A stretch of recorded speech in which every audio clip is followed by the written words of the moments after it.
Revelations where Jesus said, "I'm the Alpha and the Omega." Alpha and the Omega means first and the last. Now, does this sound like a normal human being to you? No, it doesn't. According to me, this only means that he is truly the Son of God. So there, as you can see, so there is lots of verses where you can see that Jesus did claim to be God. He also said that he didn't came to be served, but he came to serve. So yeah, you can see that Jesus is also human, also God. If you read the Gospel of John, you can completely understand his true nature. And if you read the book of Genesis, when he did create human, he did say that we will let us create man in our image. Now, our means plural, right? So there was someone else in the garden who did wanted to create human. So there you go. There in Old Testament also there is duality, which means Trinity, according to the New Testament. So Old Testament and New Testament does connect together. So according to me, yes, Jesus is God, the Son of God, and Holy Spirit is also God. So there is nothing between God and it is only one God, not three gods. So yeah, it all makes sense if you use the thousand following. The mic is yours, CP. Thank you.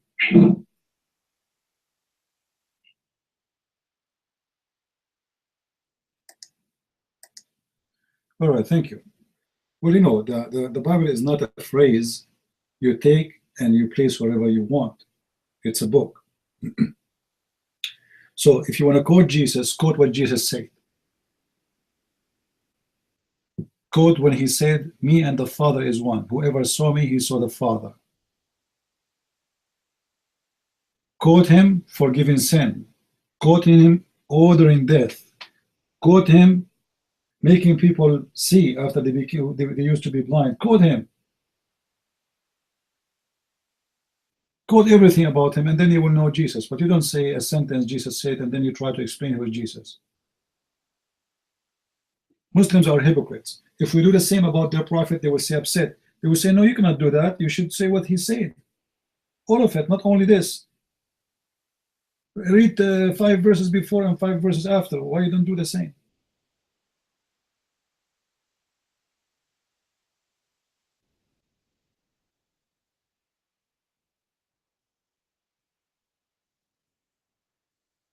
In which authority, Jesus even, he says to them, "It's been said to you, but I say to you."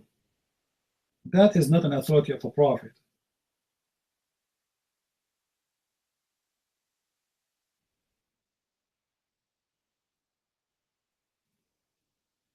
Do we have any Muslim here? Muslims are like kids. You know, you have to play with them. Who is a Muslim want to tell us who is the name of Jacob, where it's coming from? We want to continue because we have more things to say. Jacob, who want to tell us? Who gave Jacob the name of Israel? And where we can find in the Quran that Jacob is Israel? Any Muslim? From those who are listening in YouTube, maybe.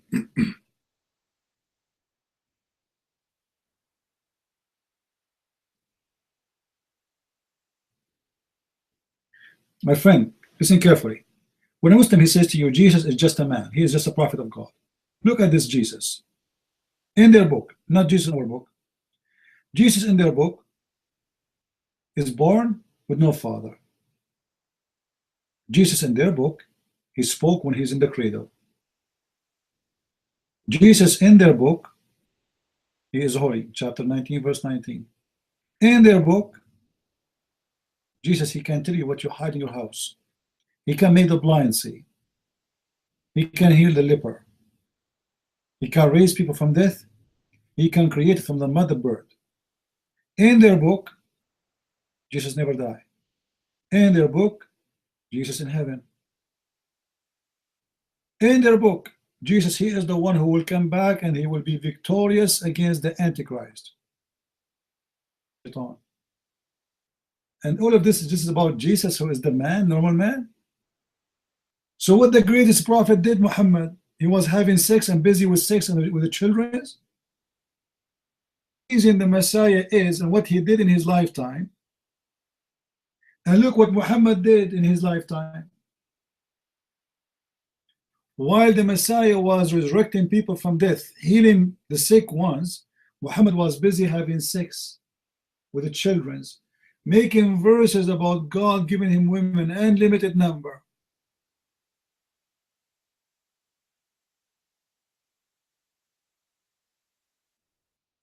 While Jesus, he was feeding thousands from nothing, Muhammad was asking people to feed him, to pay him.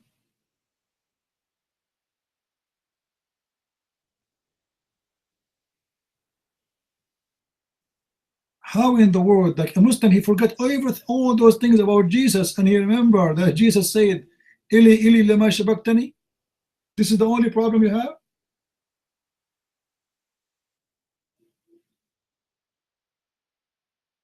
And you know what? When the Muslim admit that the Messiah will come and he will be victorious against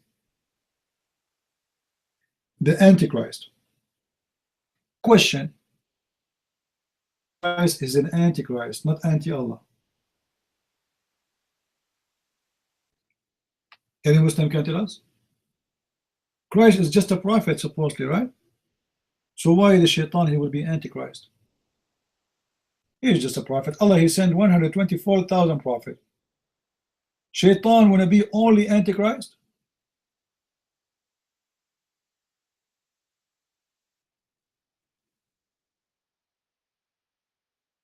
No, there's no Mahdi. Mahdi is a lie, my friend. When you say the Mahdi is an Antichrist, meaning you believe in the Mahdi. There's no such a thing. This guy, he was one of the descendants of Muhammad, and he was killed by the Caliph and those stupid Shia. They are waiting for him to come back. He disappeared. Obviously, the soldiers of the Sultan, they kidnapped him, they killed him. And those stupid Muslims, they are waiting for him. Let them wait. Don't believe in any of the lies Muslims they come with. Mahdi and those things is all fabrication of the Muslims.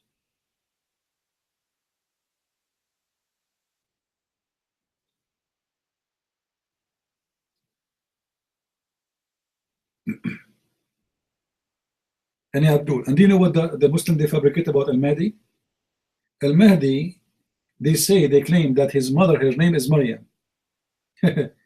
And he is born from the side of her leg. Like what? From the side of her leg. I'm so glad she did not give birth to him from her nose. Why? Because he is Al-Mahdi, and there's no way Allah will allow him to get his mother to give birth to him from her vagina. She gave birth to him from the side of her leg. You know, all of Islamic stories is nothing but fictions, and amazingly, you know, why the Muslim don't make fun of you when you believe that Mary, she was a virgin? Have you ever heard of a Muslim question Mary to be virgin? Never. Why? Is that because it's logical? Is that because it's convincing? No. There's no logic. Based on the story of Islam, there's no logic. Why Mary, she will give birth as a virgin? Doesn't make sense. All the prophets before Muhammad, including Muhammad, they are born from a woman and a man. Why Jesus? Any Muslim can tell us why Jesus? What the problem here? If you want to say to me it's a miracle, okay, I understand it's a miracle, but what's the point of this miracle? Nobody can prove this miracle. I can say, my mother, she can say she gave birth to me when she was a virgin. Who can prove it or disapprove it? So what's the point of this miracle? Unless there is something behind the story that this person is not from this earth. He is not like us.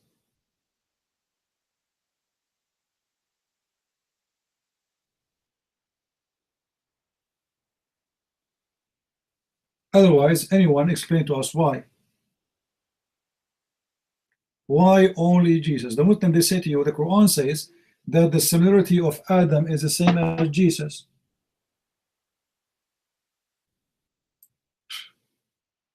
But that's stupid, because the Quran confirmed that Adam was created from mud. And then Allah, He breathed into the mud.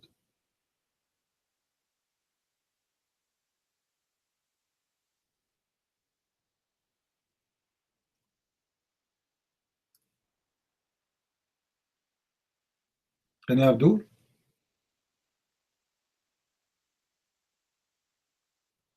And you notice this guy, you know, the Shia, by the way, they practice taqiyya a lot more than the Muslim Sunni. All the hadith I showed him about Ali saying this and that, do you see the answer? He never answered. He jumped right away. He don't want to talk about it. All the stupid things that Ali he said, he have no comment about it. He is only worried about Jesus said, Ili, Ili.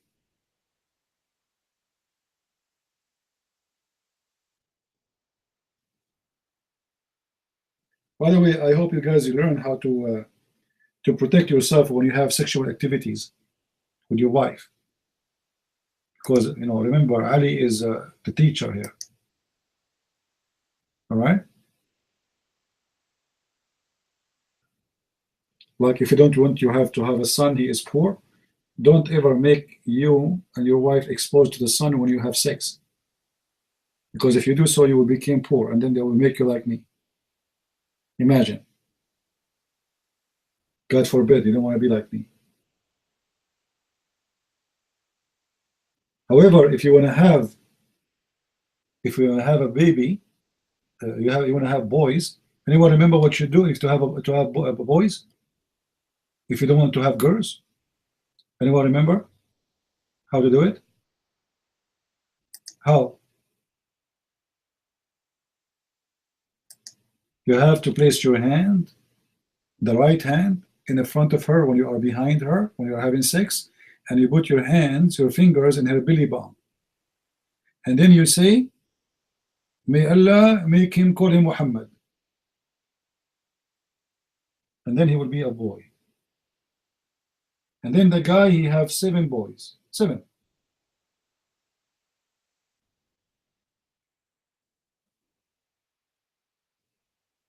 What do you want more? I should not actually share with you those secrets, because I should charge you for it.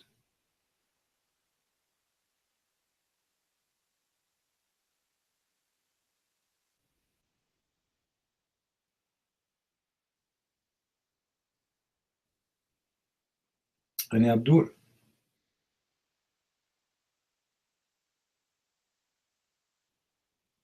look at this story.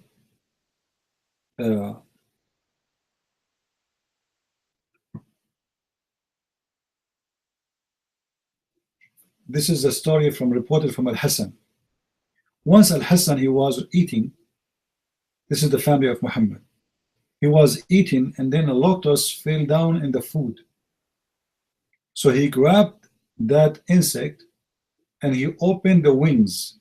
Now, do you know, anyone knows what it says in the wing? Guess.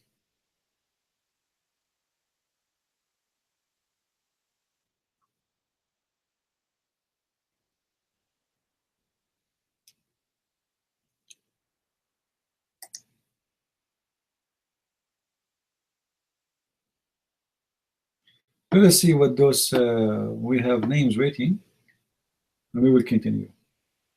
Eddie, you're mine.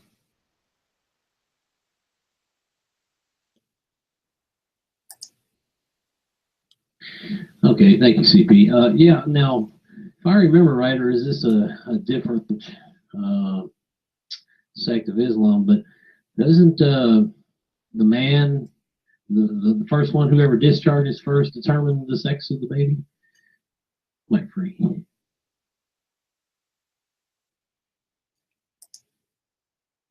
Hi, everybody. Christian Price. You should talk about Judaism because you are not Muslim. And you want me to report it? Do you?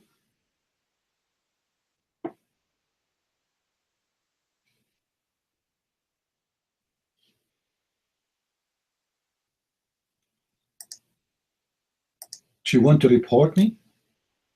I should not talk about Islam. She want to report me. Oh, please don't. Please. Come on. Don't do that. I will pay you. Don't hold on. Why you want to report me? You report me to who? Huh? Draga, you want to report me to who? Take the mic. Take the mic. Tell me. You want to report me to who? What's your problem? Go ahead. What's your problem? You should see a psychiatrist. Do not talk about somebody else's religion because you don't have one. And I think you are just. I don't want to be rude. No, it's a. You guys can say whatever you want, but it's not nice. I make point. Is it nice when your prophet, he says the Christian and the Jews are dirty and filthy and pigs and monkeys? Your mic? Do you think it's nice? Go ahead. I am not presenting myself as you are presenting yourself to be Muslim. Who told you I'm a Muslim? Are you stupid? Who told you I'm presenting myself as a Muslim? I'm not a Muslim. My name is a Christian prince. Do you know how to read, how to write? My name is a Christian prince. Do you know what does that mean? It means I'm a Christian. You're mine. Are you representing yourself to be Muslim? Why? Lady, who told you I'm presenting myself to be a Muslim? God forbid, I'm not. Do I sound stupid for you? Muslim is someone believe that Allah will make his penis endless. A Muslim, he believe that women have half a brain. I don't believe in that. I'm not a Muslim. You're mine. How can you talk about something that you don't know about? Answer me. Okay, I will turn now my engine, and that will make me knowledgeable, and that will make you believe that I know. Brother Sister, our sister there is coming. We come to take him from Bangladesh. She's asking a question. How we can make teeth? It's very easy to make a teeth. You bring milk and you read the Quran. Chapter 13, verse 13 says, how you know I know or I do not know? Do you know me? Did you speak to me? Did you ask me questions? How you know I know or I don't? You just enter the room and you're upset because we are speaking about Islam. Sarsi, whatever your name, you're mine. Me, I am too smart for you. Why you are mad now? Because I am giving you a point and I am telling you truth. What do you know about Islam? Did you read Quran? Is it Quran same as Bible? Answer me those questions. For sure, the Quran is not the same as the Bible. The Quran is very, very a fantastic book. As an example, the Quran speaks about the flying carpet. Do you believe in flying carpet? Do you have a flying carpet at home? You're mine? You are just playing like a kid in first grade. And I thought you are adult. What I believe, it's my belief. But guys, do you see why I am still single? Women, don't be upset from me. I mean, those women don't present you. Honest to God, if all women like this, I will commit suicide. What do you mean you believe in my belief? This is the chat room, so why you are coming here? Go. What about you practice this? My room is my room too. This is my room. This is my room. You don't like it, don't stay here. My belief is my belief. So? Answer me. Do you believe in the flying carpet? By the way, my daddy used to have one. But we cannot carry you. You are so heavy. MashaAllah. Allah, he said, or sorry, Muhammad, that Allah will make your ass in the heaven 1 mile size. How we can find you an underwear fit with your ass, with such an ass? 1 mile? How big are you? What do you think? How Allah will make your ass 1 mile? He will pump air. You will become like a balloon. Go ahead. Listen to me, honey. You need psychiatrists. You need to fix your life. I think you have a problem with yourself, not with somebody else. What do you think? Okay, I will ask you a question. I need your help. Look like you are very smart. Sometimes I imagine myself having sex with my wife, but in fact I did not. What do you think the problem? You're mine. Help me. I think you are right. I imagine myself having sex with my wife, but in fact I did not do it. So what do you think the problem is? Is that illusion? Madness? What do you think? Honey, I don't care about your private life. That's your life. And you should think about your life. No, but I'm seeking your help because look like you are very smart. So if someone like me, he thought that he's having sex, but in fact he is not having sex. Like now, I'm thinking I'm talking to you, but maybe I'm not talking to you. So what do you think? What is the name of the situation? Is it an illness? Is it a sickness? What they call it? And how we can solve it? You're mine. You are trying to be something on Paltalk because you are nothing in your private life. That's his problem. Why you are angry? Why you are giving me that all the time? You see, you are being stupid now because I'm not angry. I'm asking you a question. And the story I mentioned to you, it's about your prophet. He imagined himself having sex. Guys, somebody post the hadith. Your prophet, he imagined himself having sex, but in fact, he never did. He never did. So the question now, which is making me busy and dizzy, the prophet was having sex with what exactly? The pillow? When a man imagined himself having sex and this is not at night time, it's daytime. What do you think the situation is?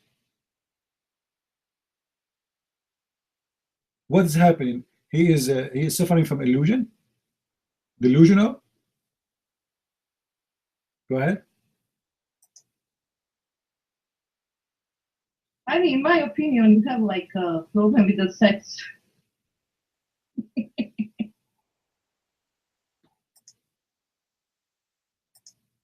I do. You see, I'm really worried that Allah will take me to heaven and will make my penis endless. Imagine how many cars, the ants in the jungle, they will be eating the penis.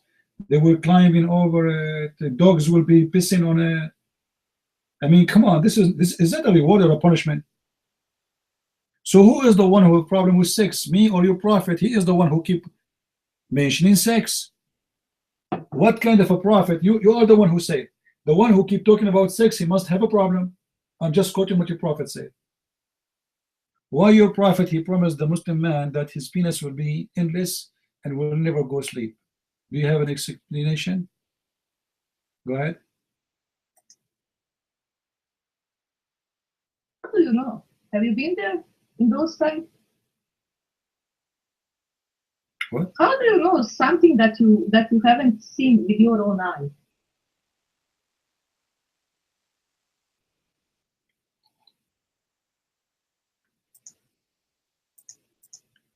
Draga, are you single?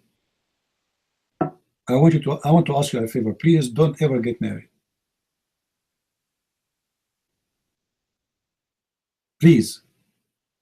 Okay? Just stay single. Because you have a problem. I talk about something, you talk about something else. I said your prophet, he promised you in heaven. What do you mean, did you see it? It or not? What kind of a prophet he promised you endless penis? Not you, the man. For in your case, you will have endless vagina. So imagine you are 5-inch thick. Vagina is endless. You might. Do you know what is my vagina? Have you seen my vagina? Have you studied my vagina?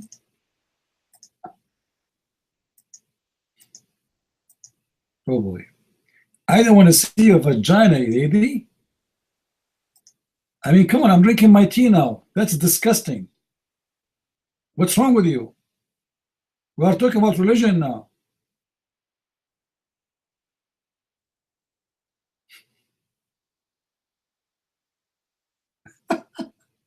Let me see. Did you want to study my vagina? Did she say study my vagina? Okay, open page number 2. Do you know that your prophet, he said that the name of the men who will F a woman is written in her vagina? Open page number 3 and tell me the names you see there. You're mine.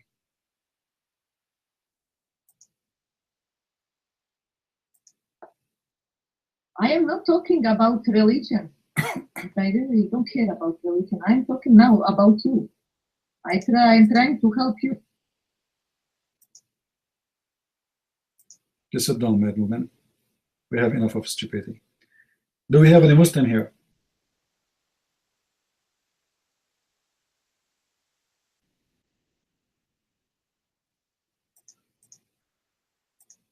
Two stupid women in town.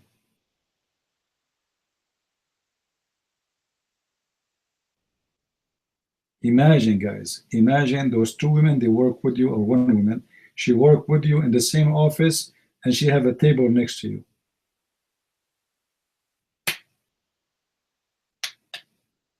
I will move. Now I know why Muslims are seeking refugee. Muslim men. Look at the women. No wonder, man. With women like this, the whole Muslim world, they will leave. They will leave to the moon. We talk about what the prophet, he said. She said, you want to study my vagina? It's your prophet who speak about your vagina. I'm not interested in your vagina. May Allah bless your vagina. By the way, if you die and you are old, you sound like an old woman, don't worry. Allah will make you very young and youth when you go. And the first thing will happen to you, when you go to heaven, you will become virgin again. I'm sure now she's so excited.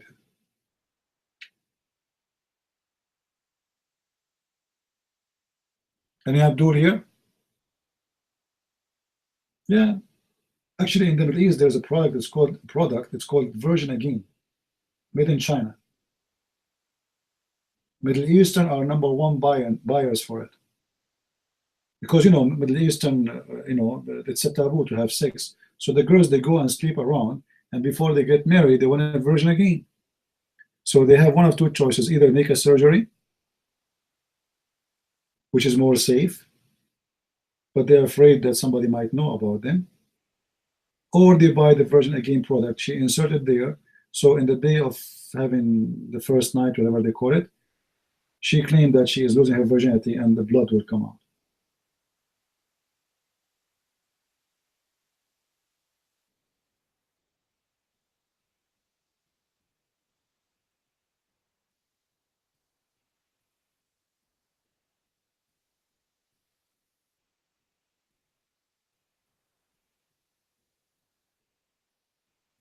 Do we have any Muslim here?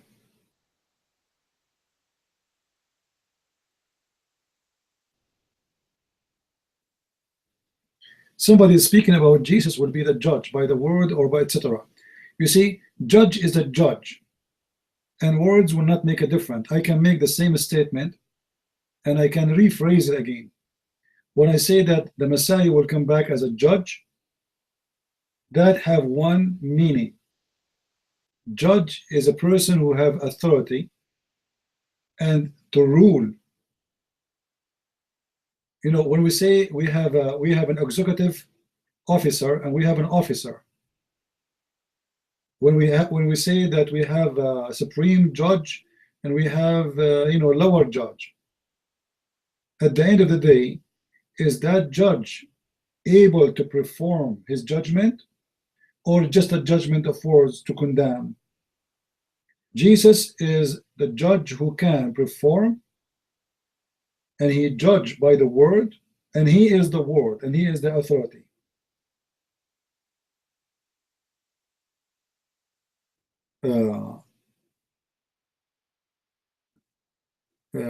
we have a guy, his name is James. He says, you decide by Paul. We don't decide by Paul. First of all, Paul, he speaks for Jesus. He don't speak for himself. Secondly, you yourself, you do not know what you are talking about.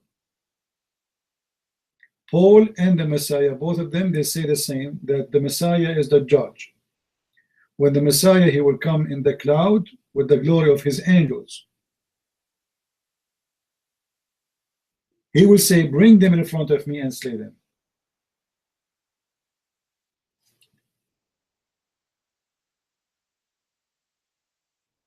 And don't call me brew, James. We don't brew the devil.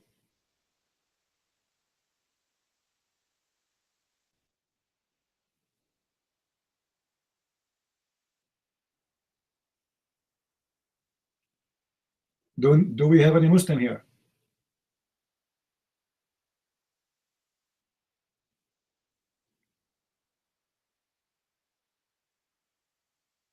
And by the way, the Muslims, they have very bad problem with Paul.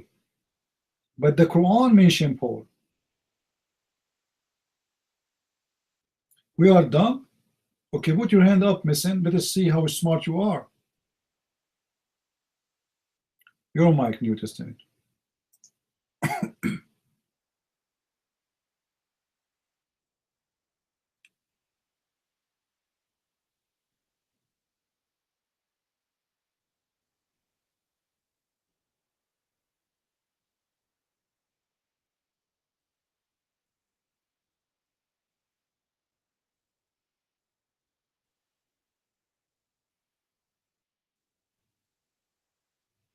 Just take the mic. He will not take it. He's a Muslim coward. Okay. I actually have a question for you. I kind of need a little bit of help on something.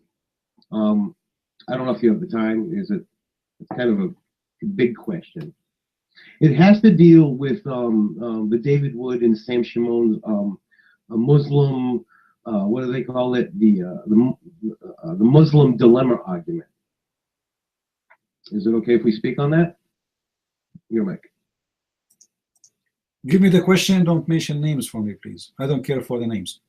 And for the guy who is speaking in YouTube, he says, how come Jesus appeared to Paul and nobody saw that? James Lacoon, are you a Muslim?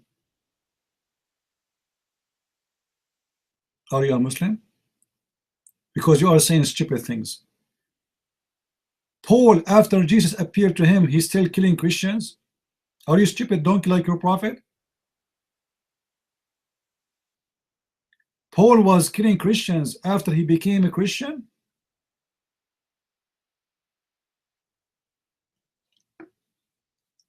I want you to come here in Paltalk, James.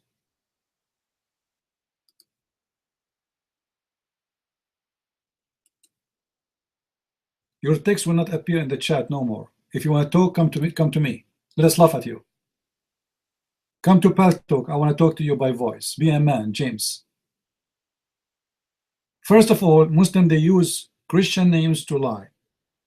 Secondly, I challenge you to show me what you are saying and what you are talking about. And why if Paul and he have no witnesses is a problem for you, but your prophet, he never have a witness for anything. Your prophet, he went to the seventh heaven and he came back, he have no witnesses. Your prophet, he see the angel, he have no witnesses. Your prophet, he do everything he do, even his sex was false. If you are a man, come to the chat room, James. We are waiting for you. The Muslim undercover of the name James. When the hadith says that the prophet, he imagined himself having sex with his wife, but the fact he did not, that means he does no witness that Muhammad even having sex with his wife. Even sex was alone. Even his sex was alone.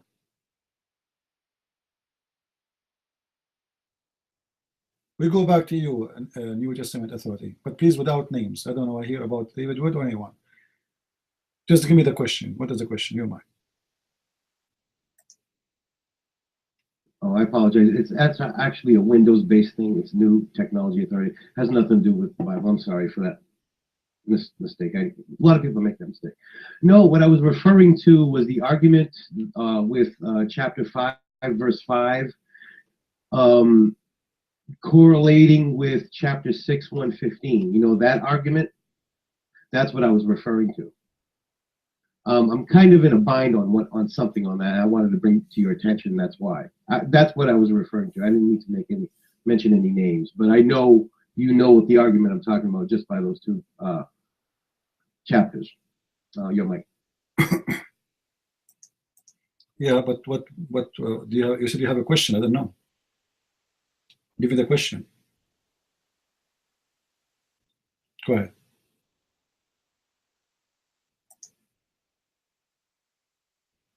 Okay. Well, when I first discovered that argument from those two people, I thought it was quite amazing. So I said to myself, okay, I'm going to try it on for size. And I actually used that argument with a Muslim online, and it seems like every single Muslim crumbles on that argument every time. And I was actually shocked because I didn't think it could be that easy.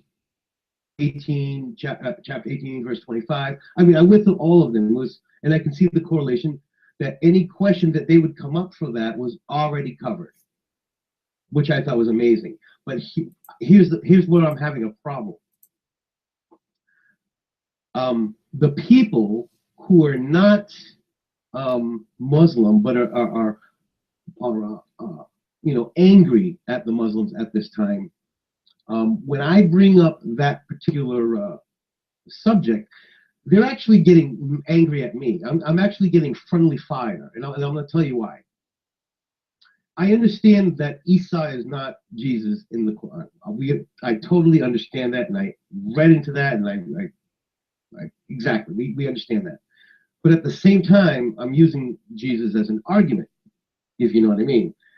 Now, I'm getting flack from the non-Christians in Paltalk for even using that.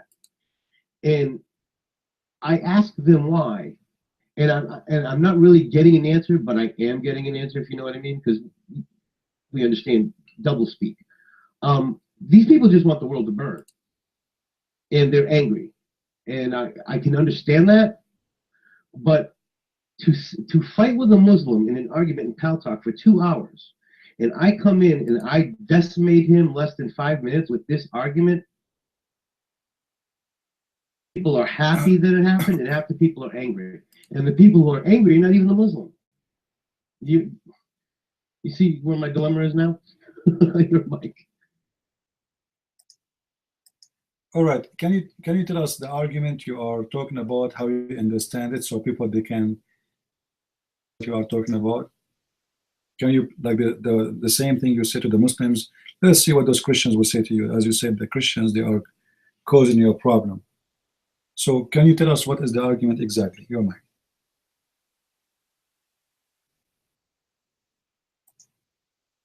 Oh, without a doubt. To me, this is a sure, an absolute sure winner of an argument. Because I understand one of the fallacies they have to abide by. They have to believe in Jesus Christ. See, an atheist, I understand the argument. You can't go that route with an atheist because an atheist will take it in a different direction. But if you're a Muslim, you have to. It's a give me right off the bat. So half of it's decimated. So what were you asked? I'm sorry, I misquote. I was talking about chapter 3, verse 3. Chapter 6, verse 115. You know what you want me to do the argument? Okay. What I usually do is when a Muslim's acting stupid and he's claiming that he's Christian, because I hear them all the time, oh, I'm not Muslim, I'm Christian. I'm like, well, and you can tell they're not. I always bring up chapter 3, verse 3 in the Quran. Now, the thing is, a lot of these rooms I noticed, you cannot bring up any biblical scriptures or Jewish scripture. You can't even do that, but because it's dealing with Islam. So I'm not breaking any rules when I'm bringing this argument up.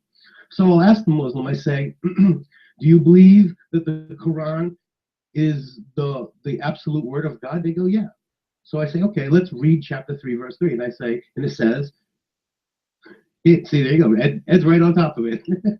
You know, and I say it says, and he has sent down upon you, meaning Allah, to O Muhammad, the book in truth, confirming, and I of course I'm putting the emphasis on the confirming, because that's the idea we're trying to get to their head, you know.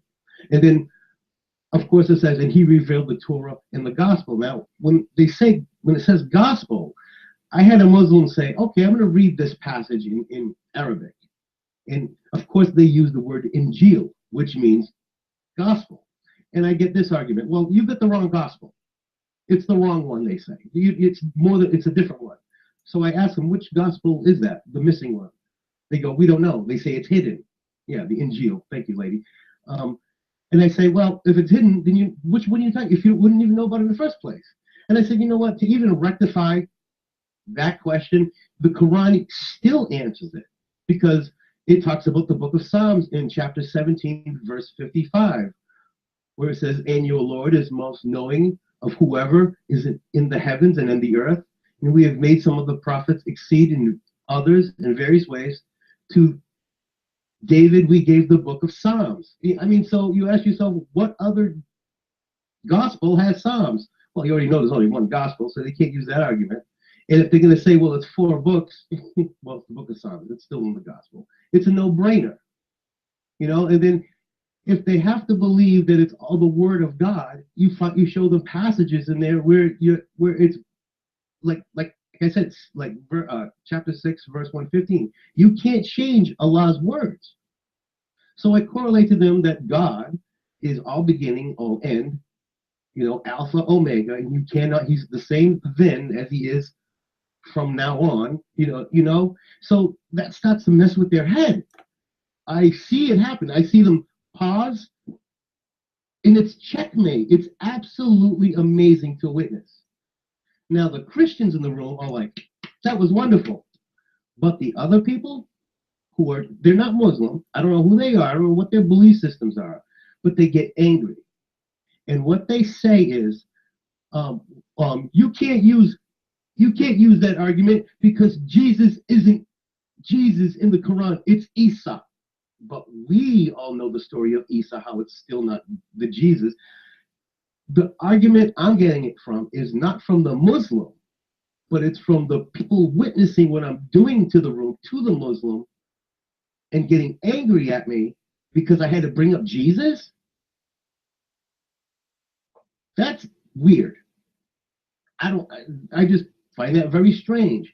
And it almost feels like friendly fire, you know what I mean? I have to get on the phone and I have to tell these people, listen, I'm not your enemy. Why are you treating me like I'm your enemy? We're all on the same side here. But I look at it as the more and more I listen to them, they want them all dead. All of them. They don't want no olive branch. And these are the people who are not Muslim. And I'm saying to myself, okay, we can't just do that. And it just, all I'm saying, it just feels weird to get friendly fire on this. You know what I mean? And from a beautiful argument that puts the Muslim to the knee. I mean, it's amazing. So, I don't know. Maybe that's just, I'm correlating it with, I don't know, side effects. Open mic. All right. You know, and do you speak Arabic? Do you speak Arabic? All right. You said David Wood and Sam Shamoun, you learned it from them. But do David Wood and Sam Shamoun speak Arabic? They don't.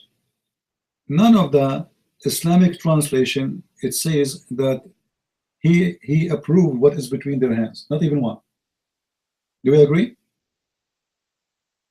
Is that correct? Not even one Islamic translation says that he approved what is between his hands.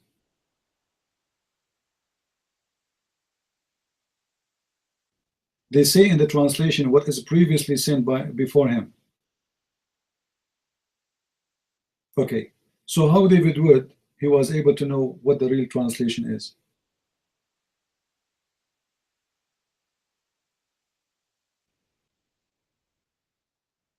See, all those arguments, my friend, with my respect to everybody, when we were making videos exposing Islam, those names, they are not even Christian at that time, and they know nothing about Islam. And there's no way that you can know what the Quran is saying. I'm not talking about you. I'm talking about, you know, if you learn it from somebody, it doesn't mean that they are the one who taught really about it. The point is, all Muslim translation is false. And for someone like Sam Shamoun or David Wood who don't speak Arabic, in order to learn really what the Quran is saying, they have to ask somebody speak Arabic. Is that correct? Now, that's mean that the argument cannot be coming from someone who don't speak Arabic. Somebody who speak Arabic first, he noticed this and he mentioned it, and they share it, which is good. So always I advise you, like if you want to learn about Islam, try to find someone who speak Arabic, because they the one who is teaching you. They will listen to that person who speak Arabic so they can learn from him. It's the same as, you know, like saying, I'm a doctor, I'm going to give you a prescription, but I do not know how to write Latin or English, and I do not know how to read, how to write. This religion, all the secret is in Arabic. All the Quran translation is false. All the Hadith translation is false.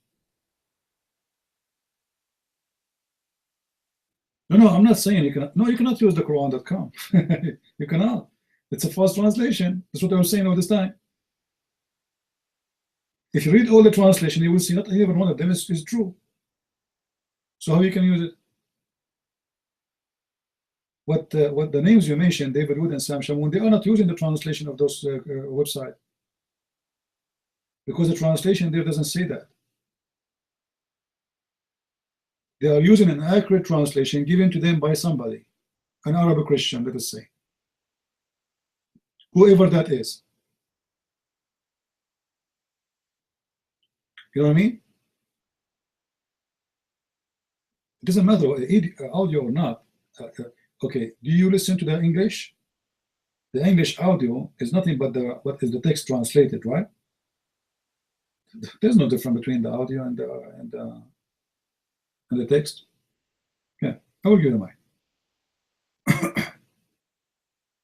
All right, go ahead. Well, I understand what you're saying, that it's their interpretation, but that's okay. It's the general argument is what I learned from them, is what I meant. So what I did was I followed the chapters, I wrote them down and read them word for word. But this is what I did, because I did notice what he did say, something about it's all in your hands. I'm like, it doesn't say that, because I couldn't find that. So I said, okay, I'm going to go back in these videos and I'm going to write down the chapters and the verses. I'm going to go look. But when I did, I only went to one place. I said, I'm going to keep it consistent. So I'm going to use Quran.com. I mean, that's all I can do. I mean, I don't speak Arabic, like you say. I don't read Arabic, like you say. So I'm trying to find something, you know what I mean? I want to keep consistent, because generally that argument is compelling. And that's what I meant. It doesn't mean David had to interpret it or Sam interpreted it. No, I went and I wrote the numbers and I looked them up, and then I reread them for myself. And the argument the argument still stands. So I thought it was foolproof. But if you're saying that I shouldn't be using the Quran.com because it's not reliable, because it's not the original Arabic of what, then I'm at a standstill. What are your suggestions? Open mic. Okay, let me explain to you. If you make your argument based on a false translation, don't you think that our argument can be weakened? Because one word can change everything. And all Muslim translation is false. So the argument can be solid if you have a real honest translation. And until now, I could not find one Muslim having good translation.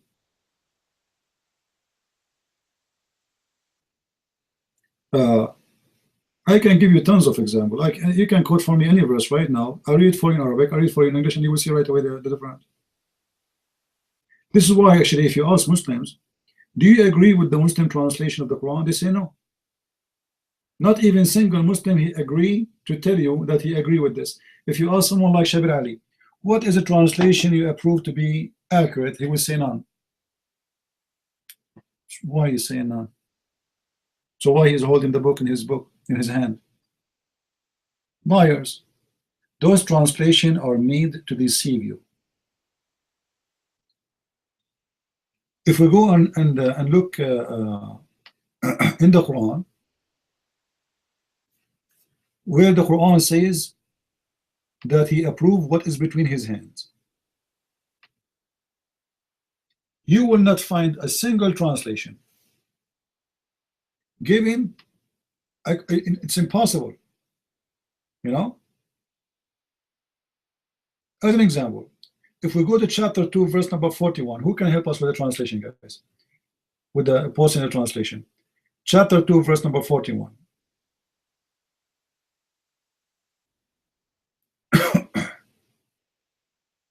Can somebody post? Sorry, read with me. Okay. Confirming that which you possess already of the scriptures. Okay, what do you mean possess of the scriptures? Look at the second translation, Sahih International. And believe that I have sent down confirming that which is already with you.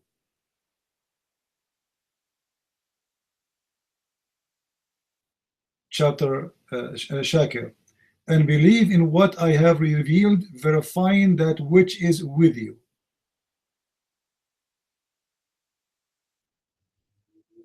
Yusuf Ali. And believe in what I revealed, confirming the revelation which is with you.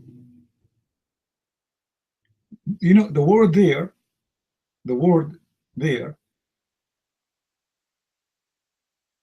مصدقا لما معكم, I agree about what is revealed to you.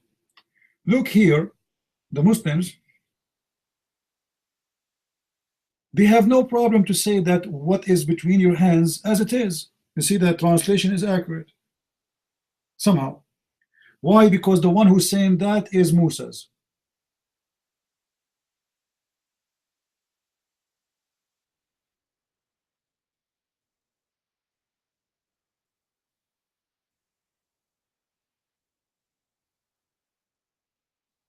If Musa is saying that, we have no problem. If Muhammad is saying that, we have a problem.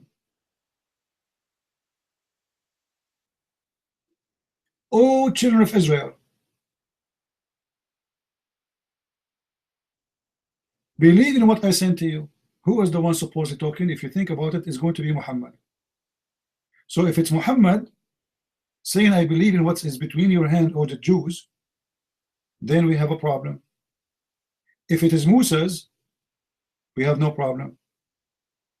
If it is Jesus, we have no problem. So the Muslim, in order to play with these verses, they have to find a solution for it.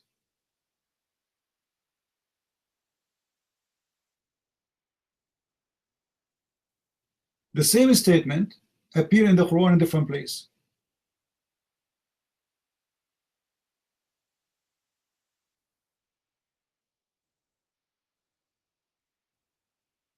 In chapter 2 verse number 91, it's the same story. Believe in what is between their hands. Chapter 2 verse number 97, believe in what is between his hands. But if you read the translation is different. If we go to chapter 3 verse number 33, believe what is between their hands. Chapter let us see, chapter 4 verse number 47, believe in what is between their hands. But look at the translation, you will see how huge a difference is. Chapter 5 verse number 46, Believe in what is between their hands.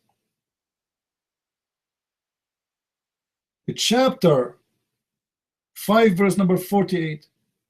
Believe in what is between their hands. But look what they translate there. Confirming what came before him. You see, before it was is between their hands. They have no problem with the translation because it was not Muhammad speaking. When it has come to Muhammad, that statement, the Muslim did change the translation. It's the same statement. So how come the same statement appear all over the Quran as confirming what is between their hands? When Jesus said it, the translation is accurate. When Musa said, the translation is accurate. It doesn't matter who said it. The translation is accurate only when Muhammad he said it, which is about Muhammad. The statement which مصدقا لما بين يديه, which means confirming what is between your hands, the translation changed immediately. Became confirming to what revealed before to thee, but doesn't say before. Confirming the scriptures that came before it, doesn't say that. So the Muslim translation is made as a way of deception, because the Muslim right away he knew if he translate the accurate meaning of the Quran as it is, then he will have a problem. However, if you go, let me show you something in Sunnah in Quran.com. If we go to Quran.com, chapter 5 verse number 48. Let us see. Quran. I want to show you the translation of a guy, his name Dr. Ghari.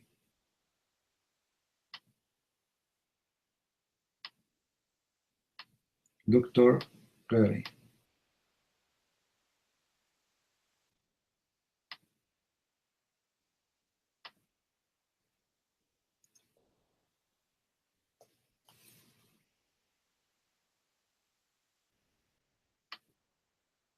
Let me try it again.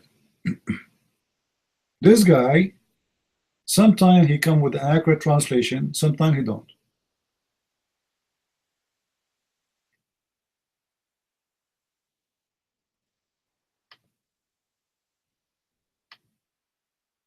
Okay. Even this time he is a liar.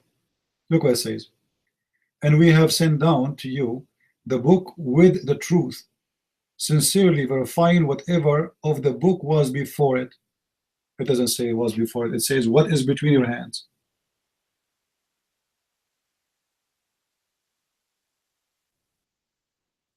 So based on the translation we have, how we can trust, how we can make an argument. You know, I mean, NT, if you're basing the translation, base your argument in the translation, it's false. There's a huge difference between saying what is between their hands and between what it was before them.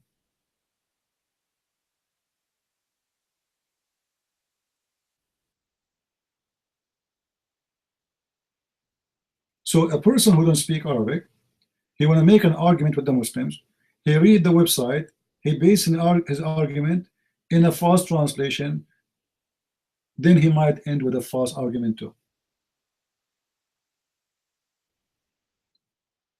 Because it doesn't say what it says, or what they claim it says. You might.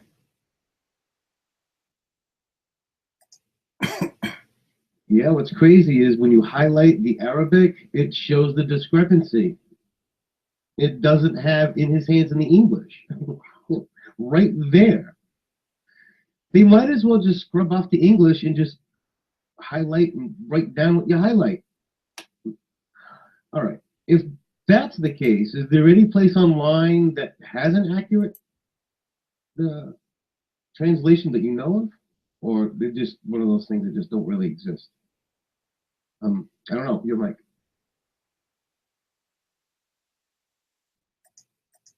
You can get maybe the book of Osama Daktok. He translated the Quran. Otherwise, there's no Islamic translation is correct. Zero. I can challenge right now any Muslim to show me any verse he chose of the Quran, and I will read with him word by word, and he will see how they lie. Not even single verse in the Quran translated inaccurately, in purpose. The Quran, it's called the generous Quran. Read, search for it. The generous Quran, translated by Osama Dagdo.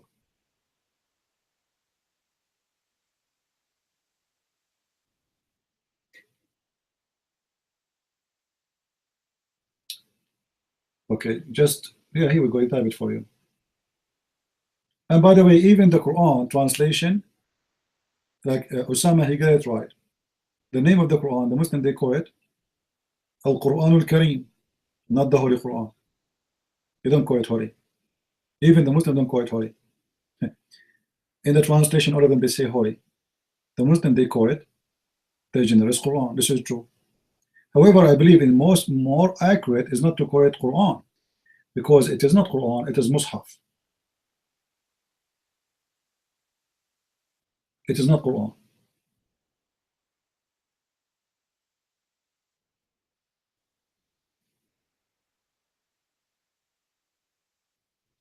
No, Mus'haf mean pages. You know, Mus'haf is a pages. Don't you hear Muslim they say this is Mus'haf wa Uthman? The Muslim they don't say it Quran, they say Mus'haf wa Uthman. What Mus'haf mean? Pages, the pages of Uthman. This has never been called Quran, and was not Quran, and it's not Quran. It is Mus'haf wa Uthman. Mus'haf. Mus'haf is like this.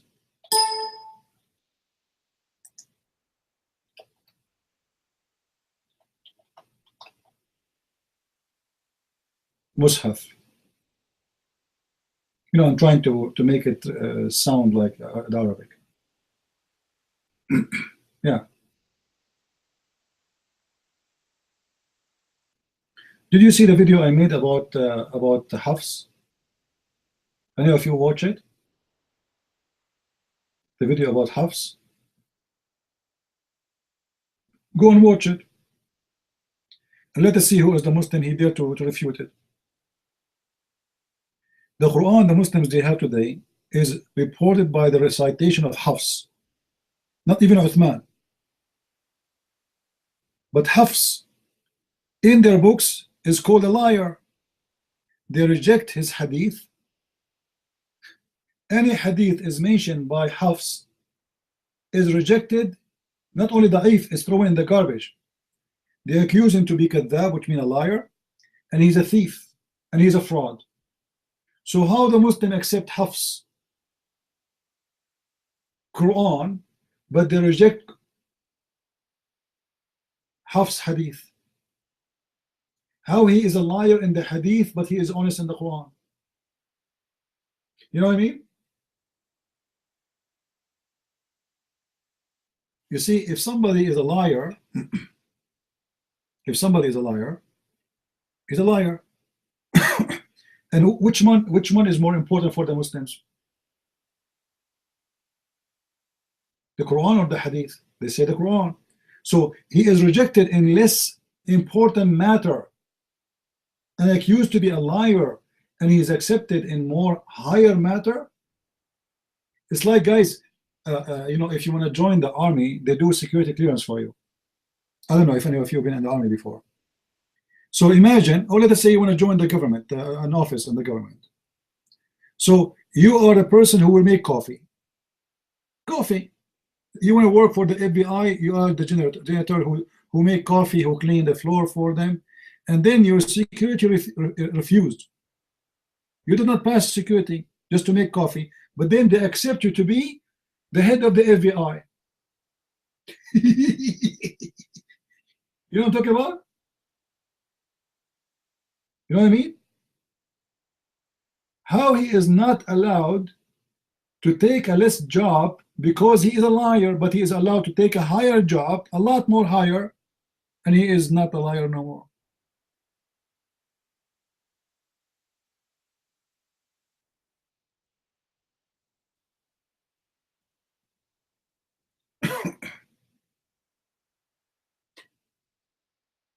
Not only is a liar, guys, go watch my video. Go to Christian Prince account in YouTube and see the video I made just last week. It's called the Hadith of Hafs.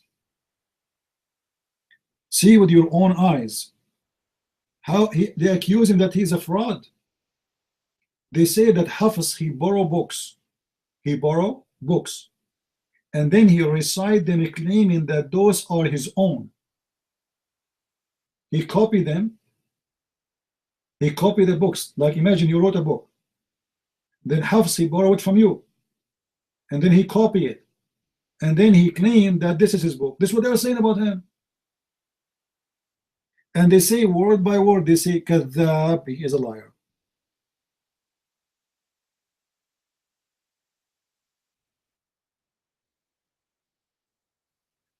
So the one who reported the Quran for them today is coming from a liar.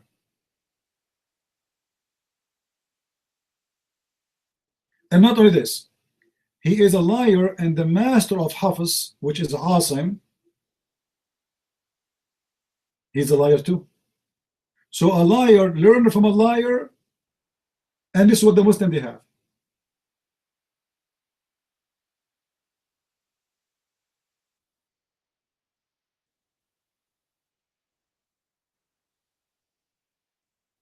So now we have two liars.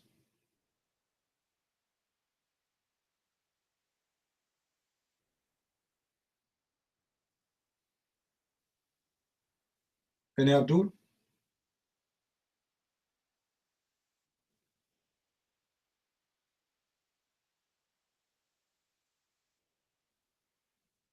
The funny in YouTube, there's a guy, his name is Isa, he's calling the Christian brainwashed.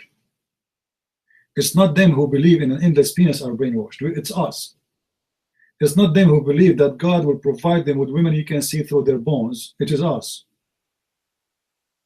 Yeah.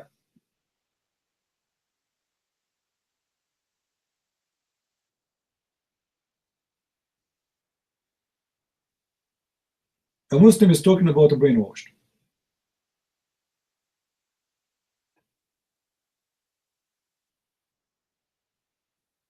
You know, Isa, do you know that in heaven Allah will block your anus before you enter heaven? Isa in YouTube, Allah will put something in your anus so you don't do poo-poo. Is that true?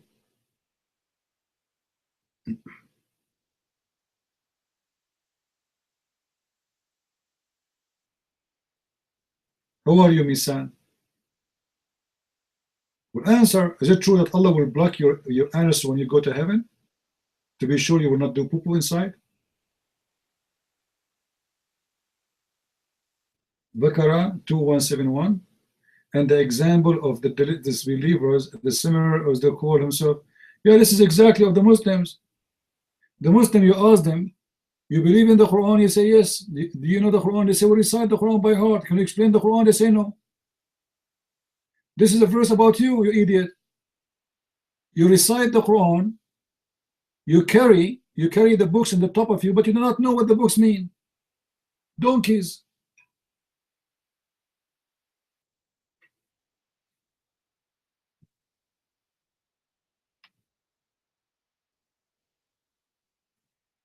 I can choose any verse from the Quran, or you can choose it yourself. And you will see that you Muslims are the same as donkeys, carrying books on the top of their head, but they do not know what it's mean. Actually, even the Quran speak about you. Muhammad trying to be smart.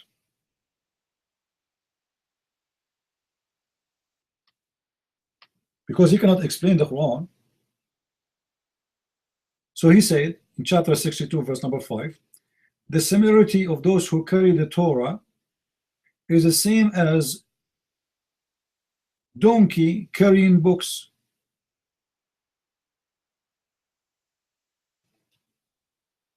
That is you Muslims. Your prophet himself, he do not know the meaning of the Quran. Your prophet himself do not know how to read the book. Who is the donkey in this case? A person who is carrying a book but he do not know how to read it. What I did gain in 15 years?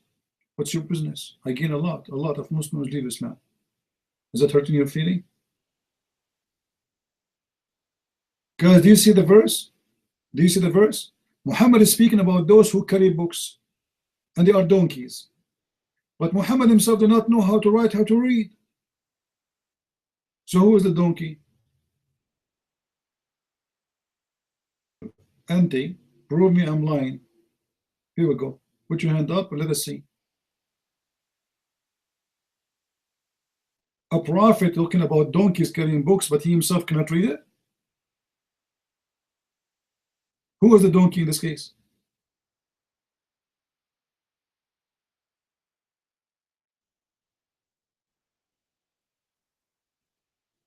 Hey, Auntie, come on. Be real. Okay, prove it. Here we go. We are here. Do you want to come to the mic and prove me wrong?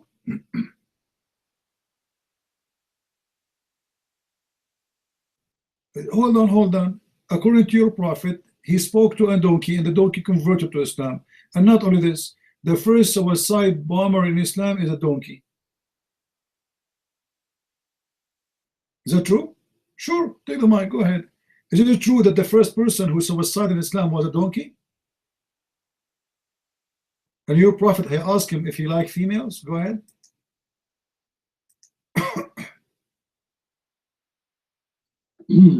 Are you fucking riwayah Tucker? Prove it.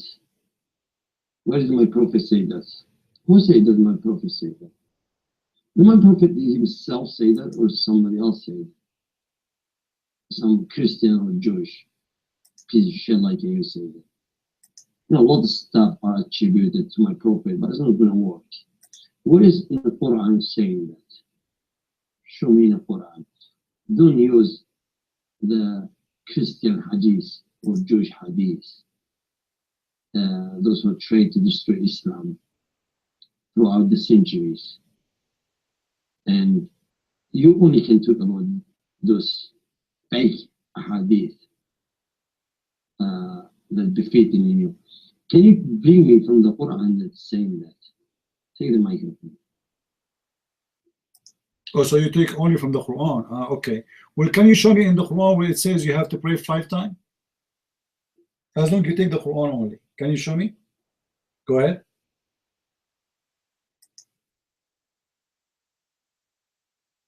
What is saying that do not pray 5 times in the Quran? Can you show it to me? What? What he said, guys? What he said?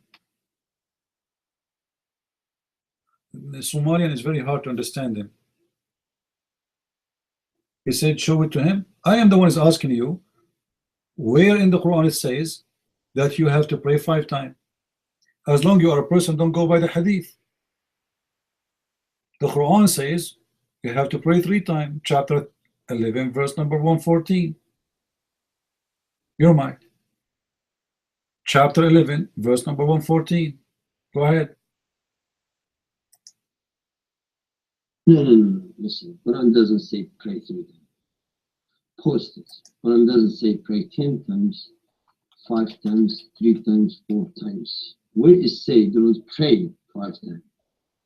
That's what I'm asking. Where is say do not pray 5 times?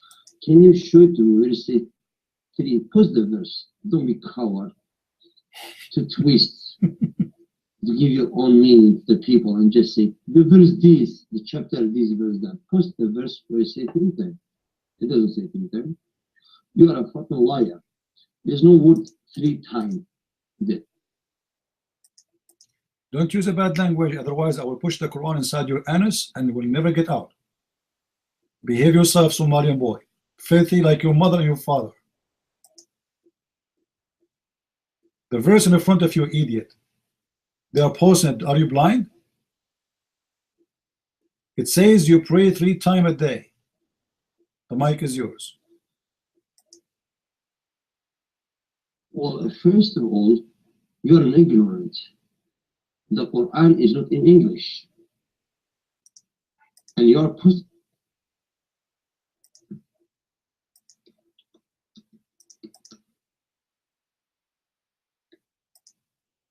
Guys, watch your mic. It's jumping. Northern. Anti. It's in front of you in Arabic. Read it for us. Go ahead. Read it. It's in Arabic. Go ahead. All right. So the word Arabic for the tree is ثلاثة. Where is the word ثلاثة in there? Word ثالث. Abdul, read it. Read it. Let us see how good your Arabic. Go ahead. It's in front of you. Read and translate. We are listening.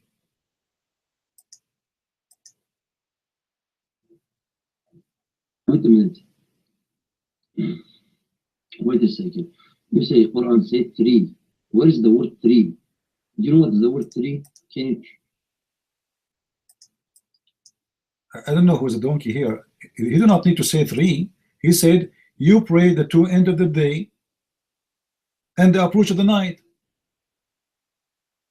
The morning, the night, and before the night. 3 times. The verse in front of you, you're mine.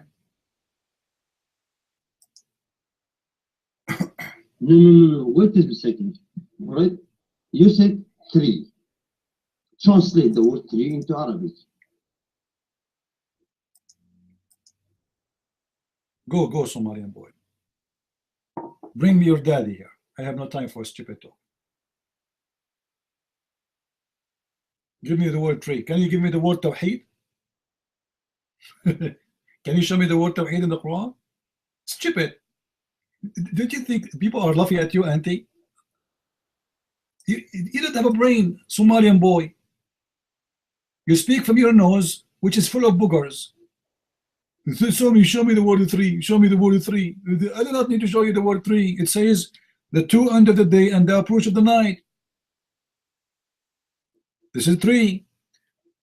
The two end of the day is the sunset and the sunrise, and before the sunset. 3. Everybody can read it, and we are posting the translation of the Muslims.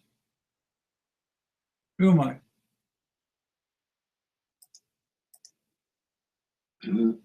Listen, are you changing subject into the word tawheed? Did I even say that there is a word tawheed? No, you are saying to me, show me where is the word 3. I do not need to show you the word 3. I said to you, the Quran says you should pray 3 times. I did not say the Quran said the word 3. I said you should pray 3 times. How it say it? In the morning, at night, and before the approach of the night. As simple as that.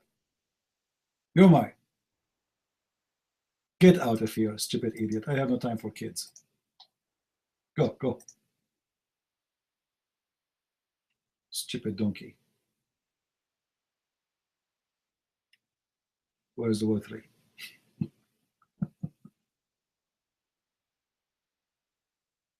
Show me the word 3.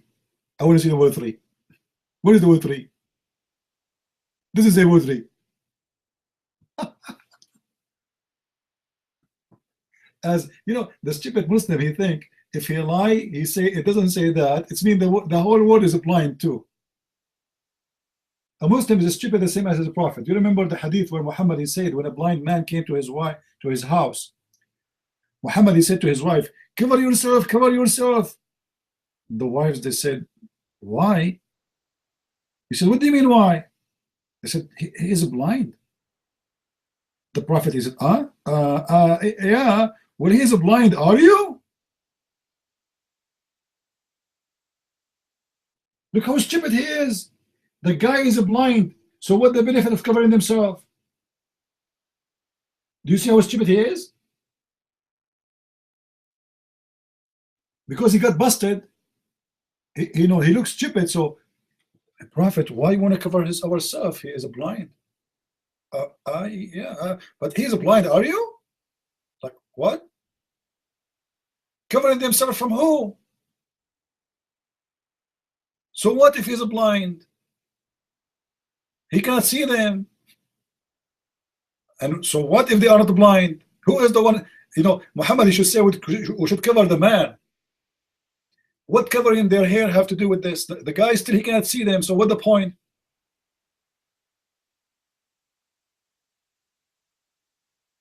you know, this is exactly the same mentality. He is blind, and he think you are blind too.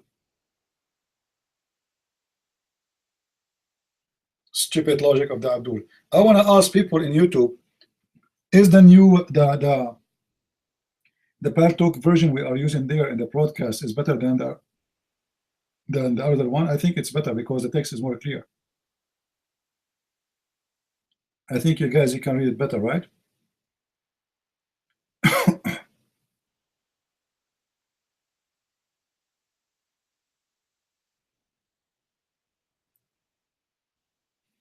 All right.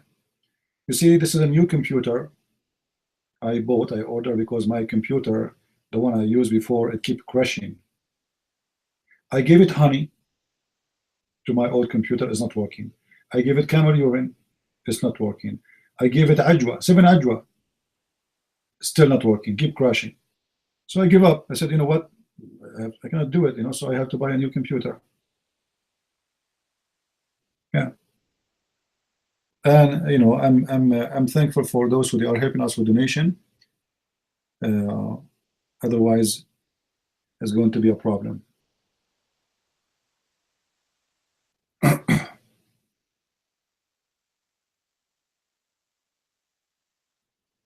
You remember how many times I was doing video and we crash?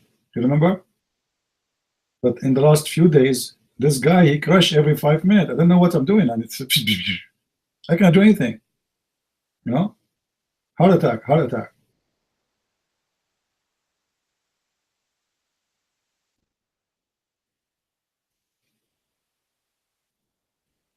Anyway, I hope from now on we will not have any crash. And I hope the sound is very good from your side, guys, who they are listening on YouTube. But right now I have 2 screens in front of me, making me blind.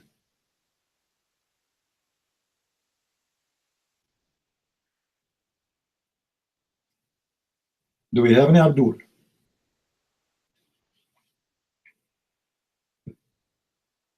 Any Abdul?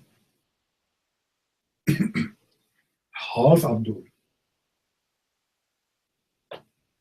Show me where it says 3. Show me where it says 2. See, if we post it for him in English or post it for us in Arabic,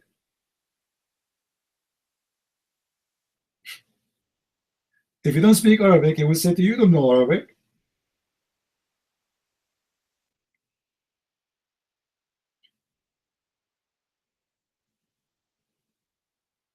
This is what they do.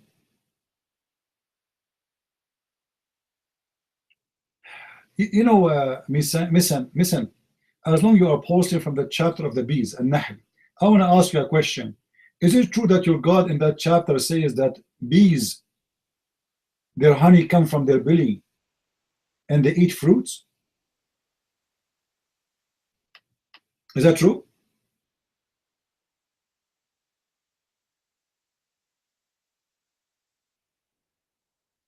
Misan, is it true that your God claimed that the bees, they go abroad, they go outside, they eat from the fruits and they piss honey? This is their poo-poo?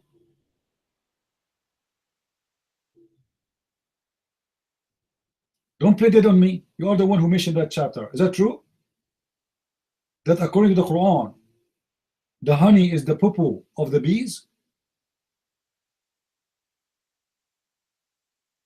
He won't answer, guys. You see, he won't answer. Let me show you how stupid the author of the Quran, chapter 16, verse number 69. Pause it, please. Let us laugh. According to the stupid Allah, the bees, they go and eat from the fruit. Yummy. They eat from where? From the fruit. And then from their belly, sweet drink will come. That is the honey. So the stupid God of Islam teaching the Muslims that bees eat fruit, shit honey. I mean, this is super intelligence. The stupid God of Islam do not know that the honey is their food, not their shit.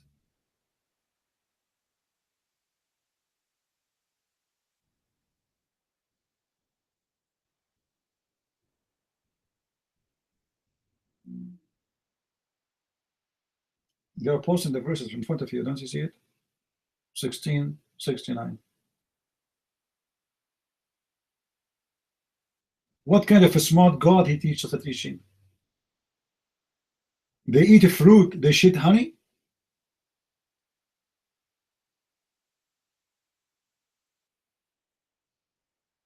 Guys, does it say there, then eat of all the fruits?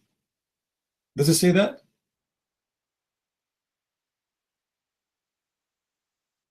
So what they do? They eat from the fruits. And then what will happen after they eat from the fruits? They shit honey. Excuse my language.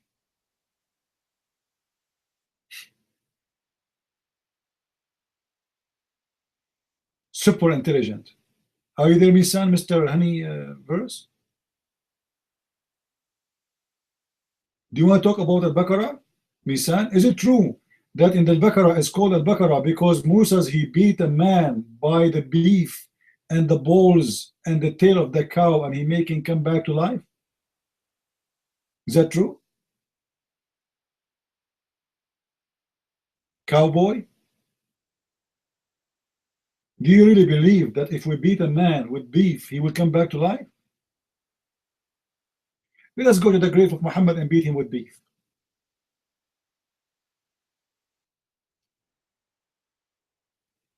You notice that those guys, the Muslim, they don't answer anything I say.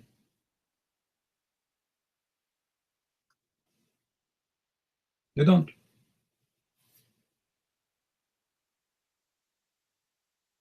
If you go to chapter 2, verse number 73,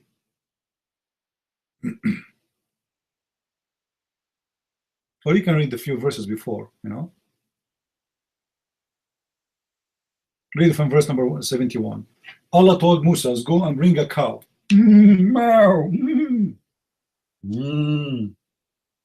he told Musa to tell his followers to slaughter the cow and beat the dead guy with the meat of the cow.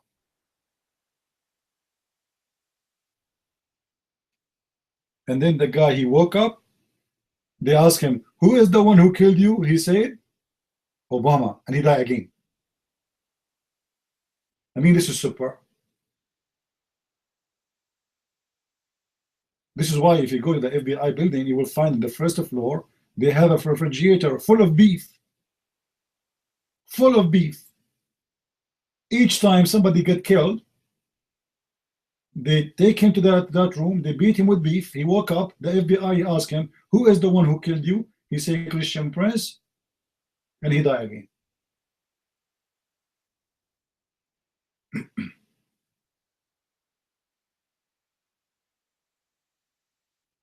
Any beef Muslim here?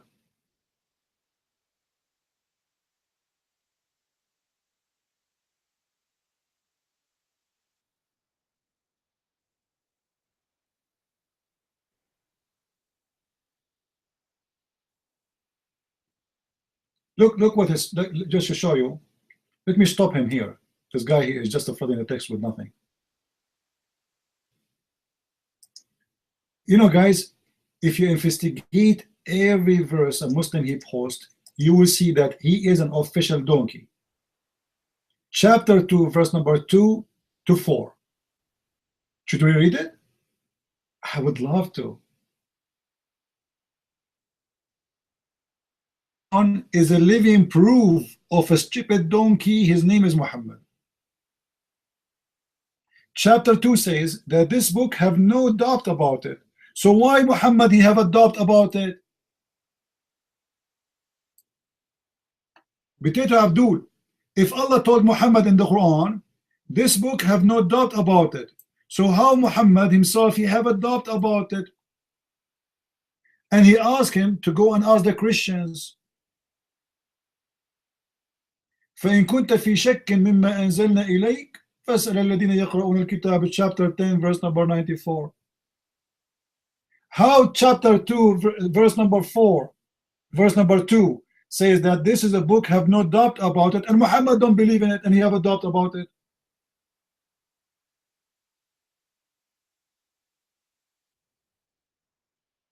Lisan, you're a donkey like your prophet. You want to post more?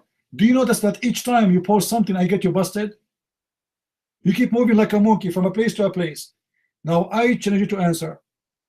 How the chapter 2 says that this is a book, there is no doubt about it, and Muhammad, he have a doubt about it. Muhammad himself, not the pagans. Tell me. Post something, post.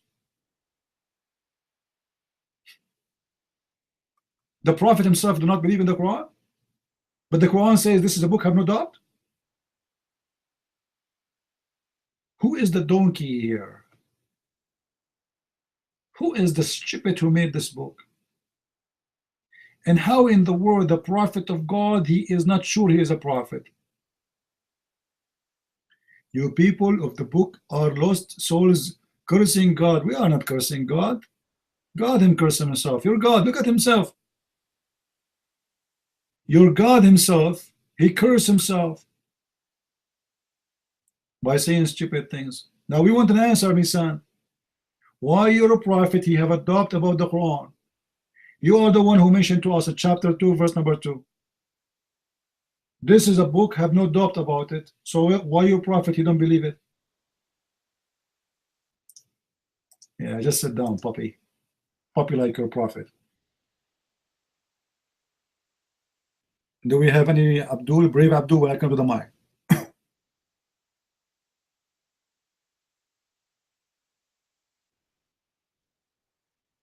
And by the way, the Muslims in YouTube, they are insulting the Arab. They forgot that their prophet is an Arab.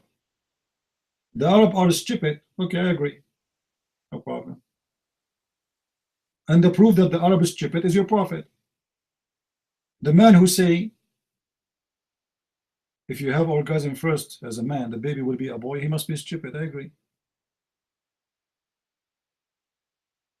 I have no problem with that.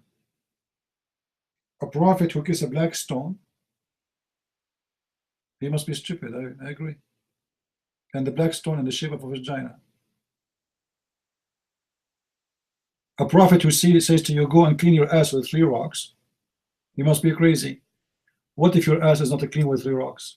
What if you need to use 4? 5, I mean rocks, they are for free, man.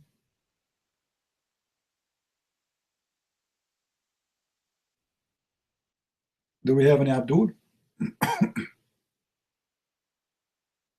And look, this guy on YouTube, he says, Ahmad mean Muhammad. Look how stupid. Look how smart.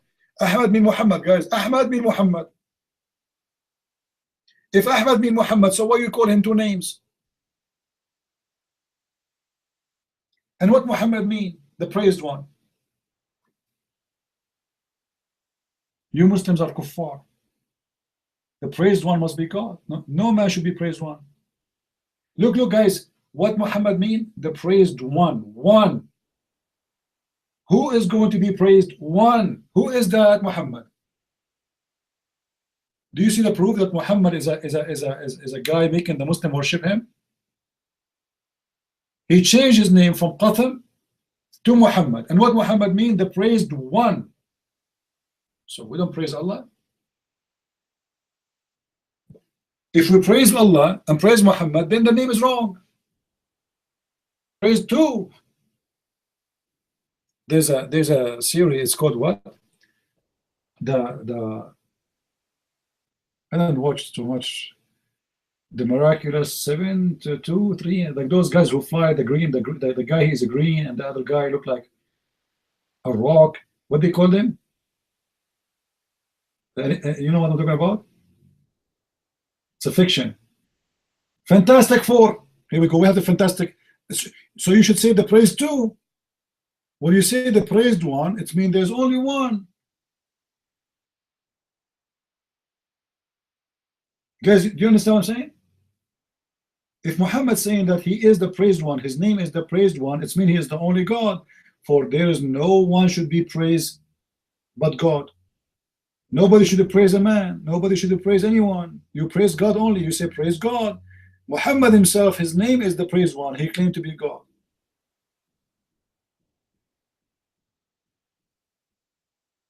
And actually, this is the truth about Islam. Islam, the version we have today of Islam is not the true version of it. I believe strongly in that.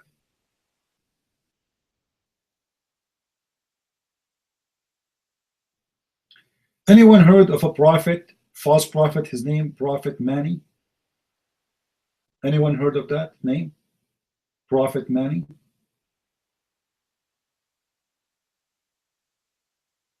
Mani.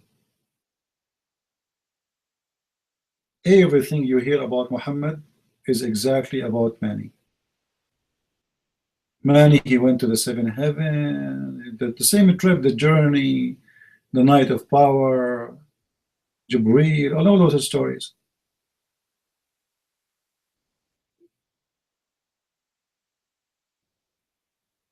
Mani, not Nani.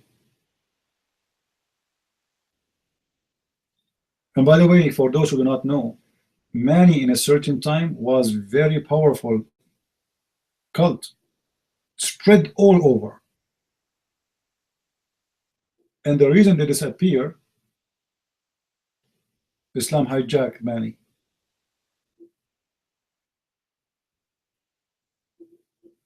No, Mani is not Muhammad's twin. Mani is long before Muhammad. But Muhammad, obviously, he is copying him.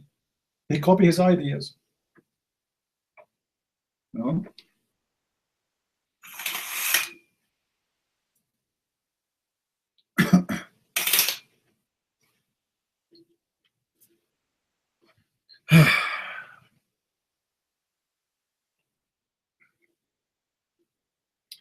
The hadith about the suicide bomber, go and watch my video about Ya'fur.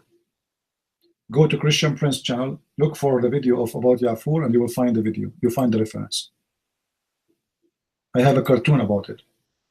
How the donkey committed suicide, and you know.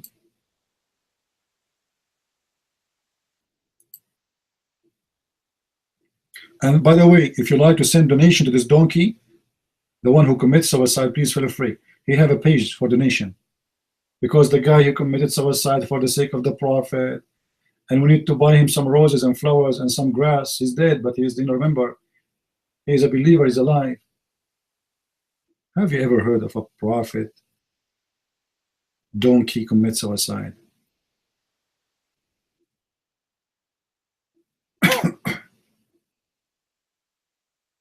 That is something. And the prophet asked his donkey, do you like females?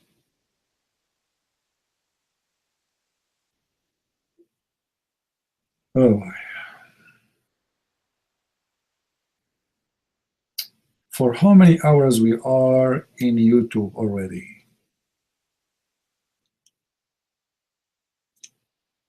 I'm afraid that soon YouTube season will be over.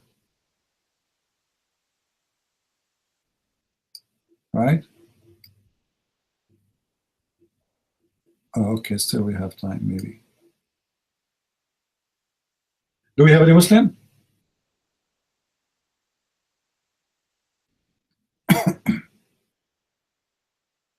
We don't. How are you, my friend, in New Testament? Good to see you.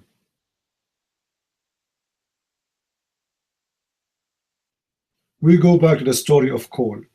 Who is in the fire? Who is in the fire? Who is in the fire and who is around the fire? Only Allah knows.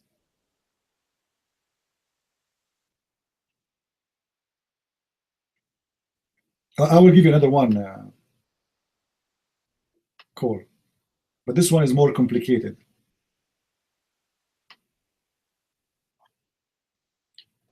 In the Quran, Muhammad, he claimed that he saw someone, but that someone is very confusing for Muslims.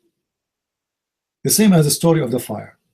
Chapter 53, verse number 8. 8, 9, 10, 11. If you ask the Muslims, who is the one who came down? They are unbelievably confused. Some they say to you, this is Jibreel. Some they say Allah. Now, I say this must be Allah. Why? Because in verse number 10, verse number 9 it says, verse number 8 it says, that he came down, fatadalla. Tadalla is like somebody climbing but the opposite direction, down. It's like Allah is like a monkey, which is very funny. It's not like he came down really, because already it says he came down, or you know, he get closer and tadalla, which means like he is. Yeah, it's like you are going down in like a tree. You know, it's not like somebody flying. No. And then it says in verse number 9, and then he became close, almost like a bow or two. This is how close. Close to who? To Muhammad. And then in verse number 10 it says, and he inspired his slave. فَأَوْحَى إِلَىٰ عَبْدِهِ مَا أَوْحَى. In the Muslim translation it says, and then he inspired his servant. It doesn't say servant, it says slave. So if this is Jibreel, how Jibreel is how Muhammad is the slave of Jibreel? You know what I mean?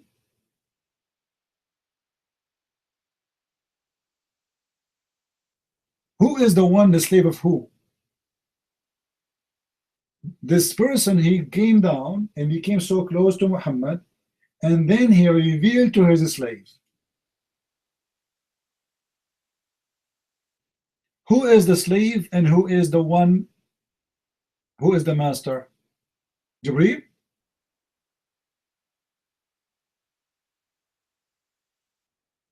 No, no, no. The slave here is Muhammad. The slave here is Muhammad. The Muslims are confused. Who is the one who come down? Is that Allah or this is Jibreel? The one who say that this is Jibreel, he cannot back it up. Why? Because verse number 10 say clearly, so he inspired his slave. And Muhammad is not the slave of Jibreel, unless Jibreel is the God. Adam Salah? No, I do not know who's Adam Salah.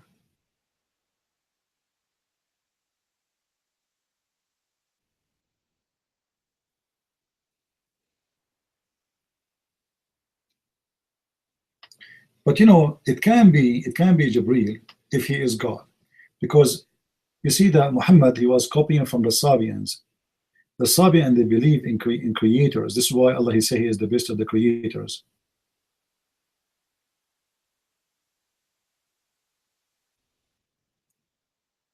This is why he says that those are the enemies of Jibreel. Why? Why the enemy of Jibreel? Who is Jibreel? In chapter 2, verse number 97. The enemies of Jibreel. Who is Jibreel?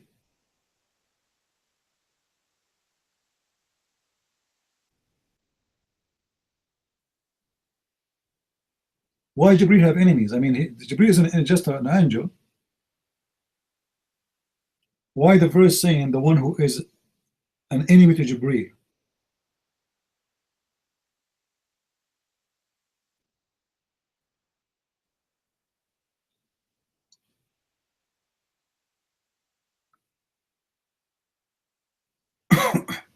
Yeah, in the beginning, Muhammad was trying to be hypocrite. So he said the Christian, the Jews, the Sabian. In verse number 298, it says, and those who they are the enemy to Allah and his angels and his prophet. And then he says Jibreel and Mikael. Doesn't make sense. You just said Allah and the angels. So who is Jibreel and Mikael?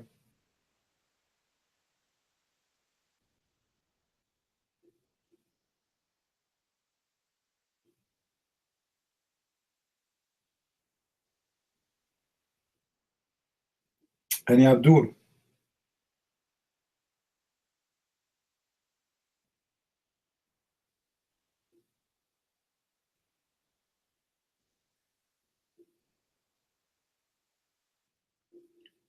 So you see, like you can come with an endless collection of questions. Muslims have no answer.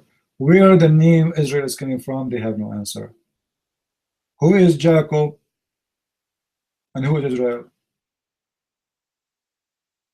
Who is Saleh? Who is Idris?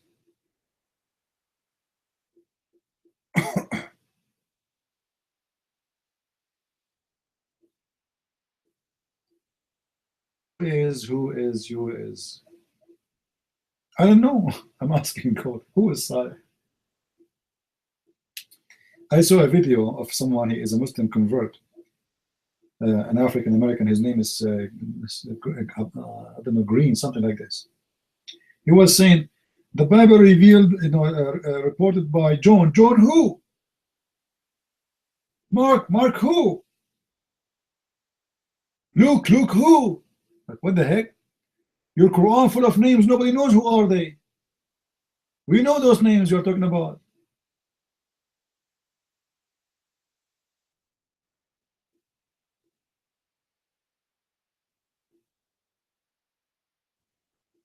Who is Isaiah? Oh, sorry, guys. I did not sleep very well. I have a problem with sleeping lately. I will try to get some camel urine.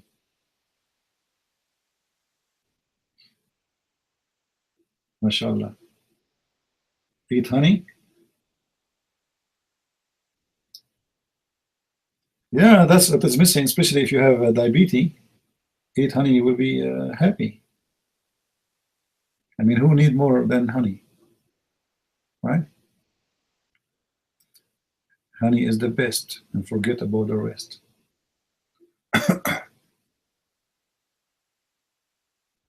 Yeah, sure, the Quran mentioned Isaac, you know.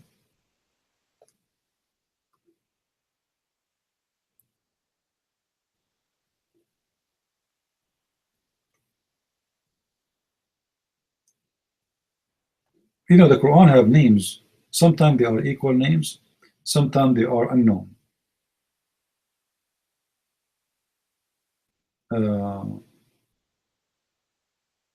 Sometimes the Muslims, they are confused about them, so they try to assemble them. So sometimes they say, okay, this is Isaac, the son of Abraham. He is Ishaq in Arabic. He is etc. And this is Ishmael, and this is etc. So they have certain names. They are very close to the names we have. But sometimes those names, they match, sometimes they don't. As an example, Isa. Who is Isa? We don't know. Right?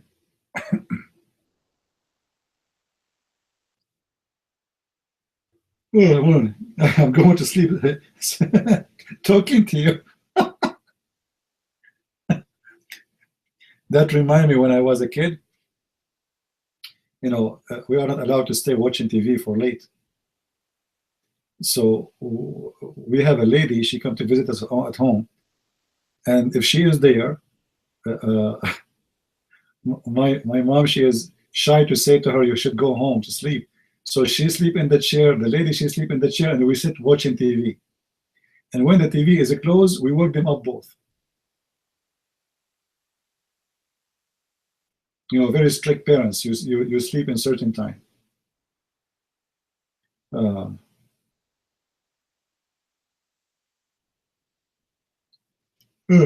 Man. By the way, do you know that Allah, He hates those who do yawning? Anyone have the hadith? Allah dislike those who do yawning and like those who do sneezing. Yeah, go right now to sunnah.com and type the word yawning. Go to its saying. Allah dislike those who do yawning and He like those who do sneezing. Once I opened a chat room in the Islamic section. It's called "Let us sneeze for the sake of Allah."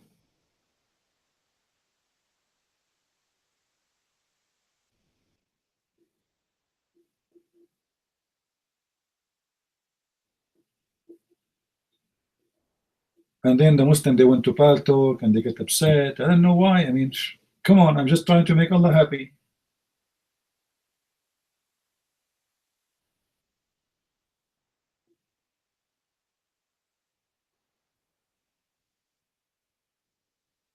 You know, if Allah get happy because people, they are sneezing, I mean, shouldn't we sneeze, all of us? That's true. And now I'm yawning, but I can, trust me, I'm not trying to insult Allah, but what I can do, I'm so sleepy, you know. But Allah get upset. Now, anyone knows why Allah He hate those who do yawning?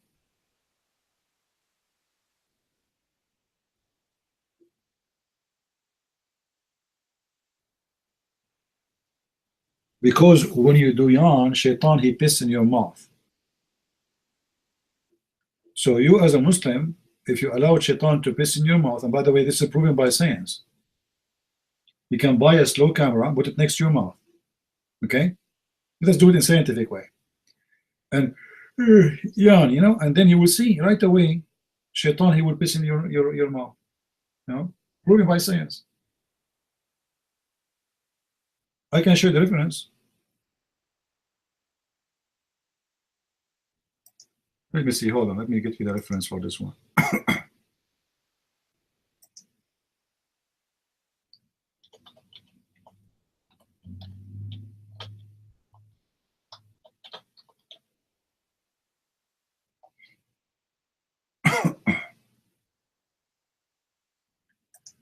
This is why the Muslim, you see, the Muslim, they have some habits, and supposedly those habits are good. You know, like if you yawn, you should put your hand in the front of your mouth. But if you think about it, you might think this is because this is like a hygiene. No, because they believe shaitan, if you open your mouth and you're yawning, shaitan will piss in your mouth. And shaitan will go inside you too. Not only he will piss there. Let's see.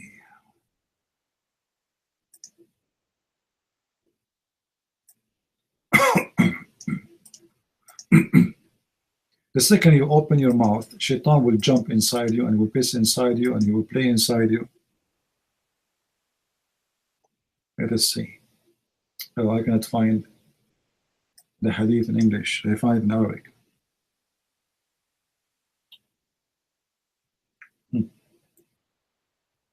Let us see different place.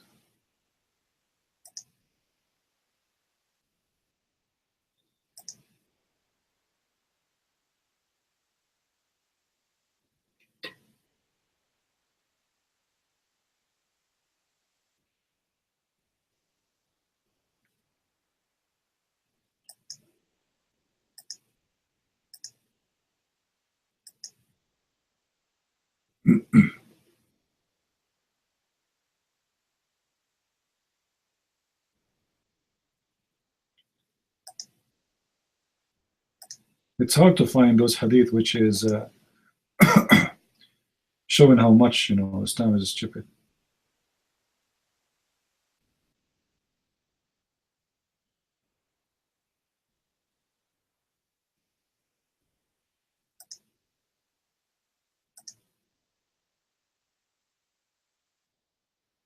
Actually, there's a video about it, but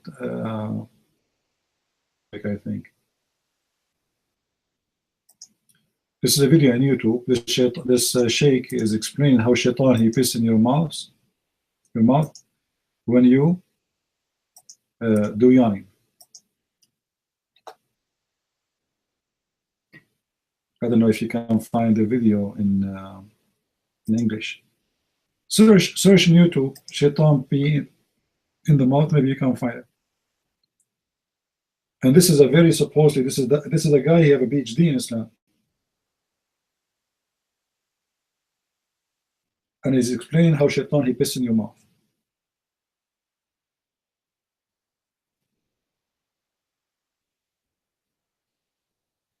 Muslims, be honest. Have you ever did yawn and you felt there's water or piss coming in your mouth?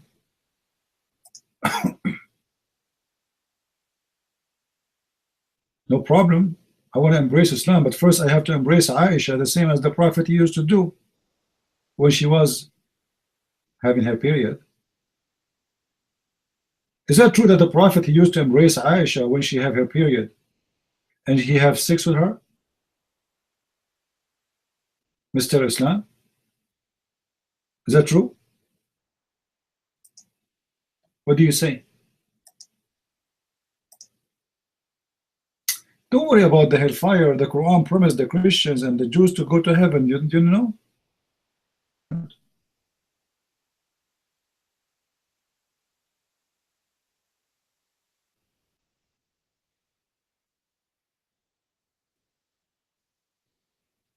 By the way, Mr. Islam, as long you are talking about the fire, is that true that Allah will put his foot in the fire?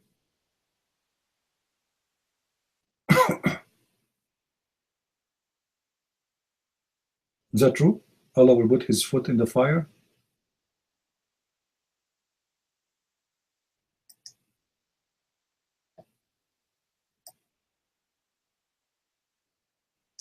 Hello?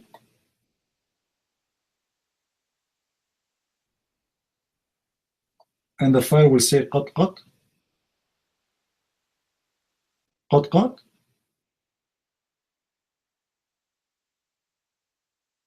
That's amazing. Okay. This is Sahih al-Bukhari and this is the hadith.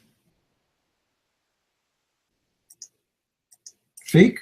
The hadith in front of you. This is Sahih al-Bukhari. Your God, Allah have a foot. Now I know where the game football is coming from.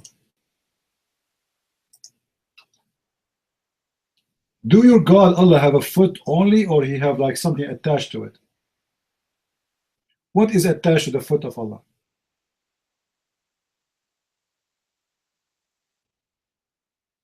Huh? What is attached to the foot of Allah? Do you think Allah is a flying foot? Or he have a leg? And you see, Islam truth, you are stupid. You don't answer, and I'm not going to talk to you. There we go. You don't want to answer me? Shut up. Guys, this is the hadith in front of me. Do we have the right to ask those questions? As long as Allah, he have a foot. This foot is attached to what?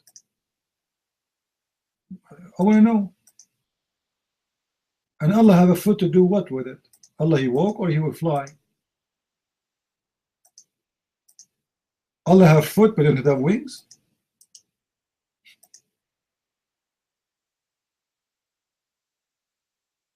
His foot attached to what? To his leg, to his ass, to his breast, to his chest. I can show you all the hadith you want. Allah have two hands in the right side. Allah have a foot. Allah have a shin. Allah have eyes. Allah have mouth. Allah have ears. But all of them, as long as the Muslim they say, Allah never mentioned that he have shoulders. So let us imagine this. Allah, he have a foot and shin, and then the face was in the top of the shin, and the two hands in the right side of Allah, the leg.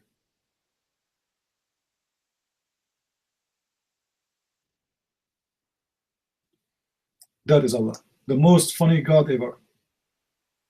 Okay, Islam, take the mic. I'm glad you put your hand up. Go ahead.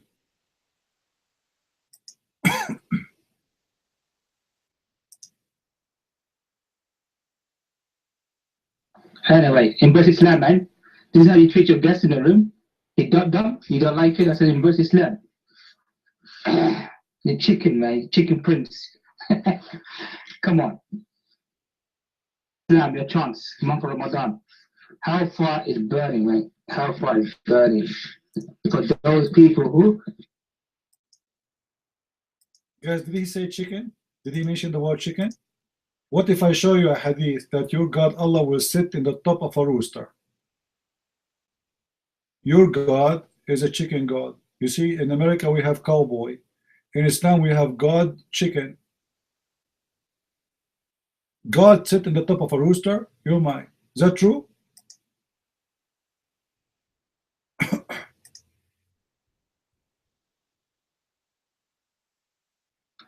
Be a man, man. Don't be a chicken plant with dumpling, man. Come on. Because you got admin hat there.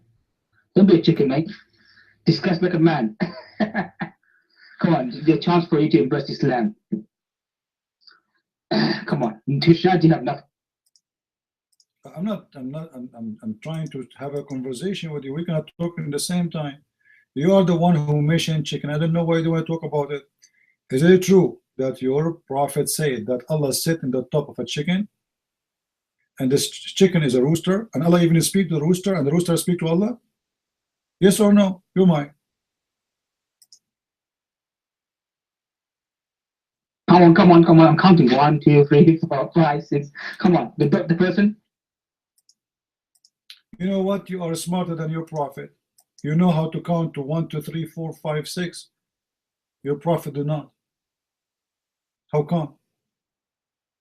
Let me ask you, Islamic truth. According to the Quran, Allah said that Allah created the earth and the heaven in 6 days. Is that correct, guys? 6 days. All right. Look, the stupid Muhammad, what he said. Because Muhammad, he do not know how to count. He's not like you. You are smart. He is not. Muhammad, he said, Allah, he created the earth, that's sorry, the sand, in Saturday. Let me pause the hadith. And this is Sahih hadith. Read with me. I'm sure a lot of people will embrace Islam, big deal, after they read this one.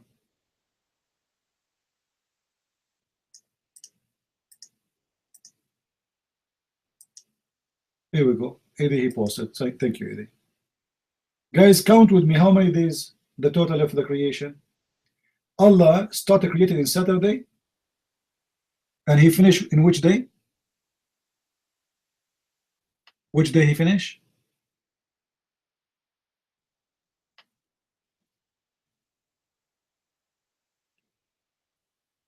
Friday. What is the total? No, not 6 days. 7 days. 7 days. But the stupid Muhammad in chapter 7, verse number 54, and many other verses, he said Allah created the earth and the heaven in 6 days. Chapter 10, verse number 3. Chapter 11, verse number 7. Chapter 25, verse 29. Chapter 32, verse number 4. I mean, come on.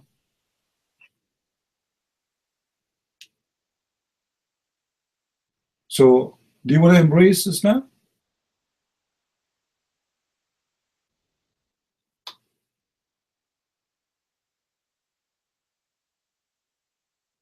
Who is stupid here?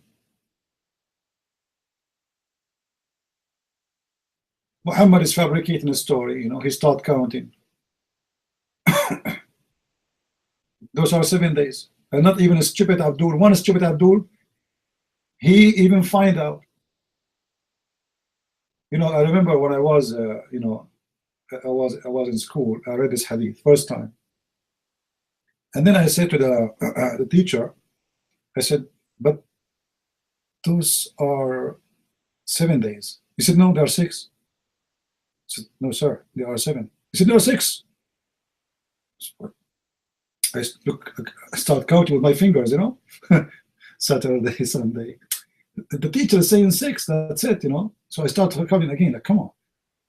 For Saturday, Sunday, Monday, there are 7. So, sir, 7. No, there are 6. So, sir, count, let's count them. He said, there are 6. Okay? What the heck? There are 7.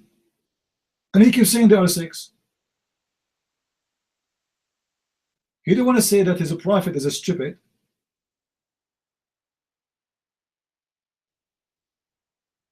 Yeah, the Quran is a contradiction, my friend. Who says 7? Muhammad, he said 7. This is the hadith in front of your eyes. Your mic, go ahead.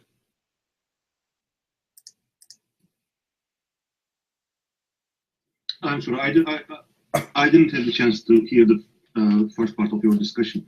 I'm just asking for clarification. Universe is created in 6 days, and there are some hadiths, Muhammad's sayings, which say that it's 7 days, right? That's the issue. But you are not saying that there is a contradiction in the Quran, both 6 and 7, right? So I'm just asking to understand. I'm sorry to take your time, but that was my question.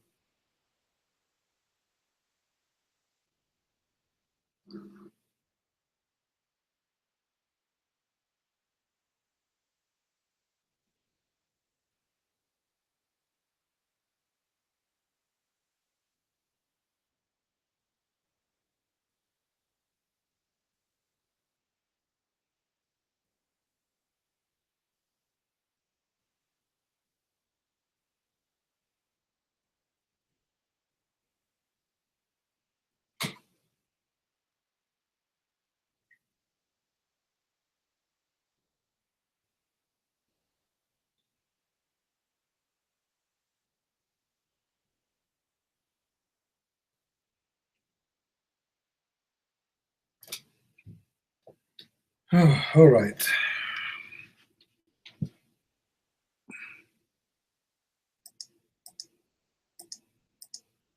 No problem, my friend. Well, the Quran is full of contradiction, not only about 6 and 7. You know, one verse Allah He says He created the stars first, another verse says Allah He created the stars before the substance of the earth. Another verse He says the opposite. There's tons of contradiction in the Quran. The whole Quran is a list of contradictions.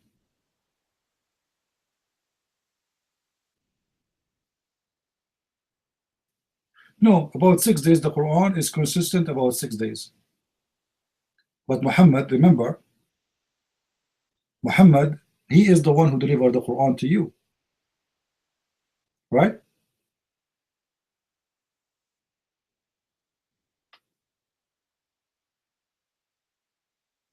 Muhammad is the one who delivered the Quran to you, and the Quran itself is a hadith too.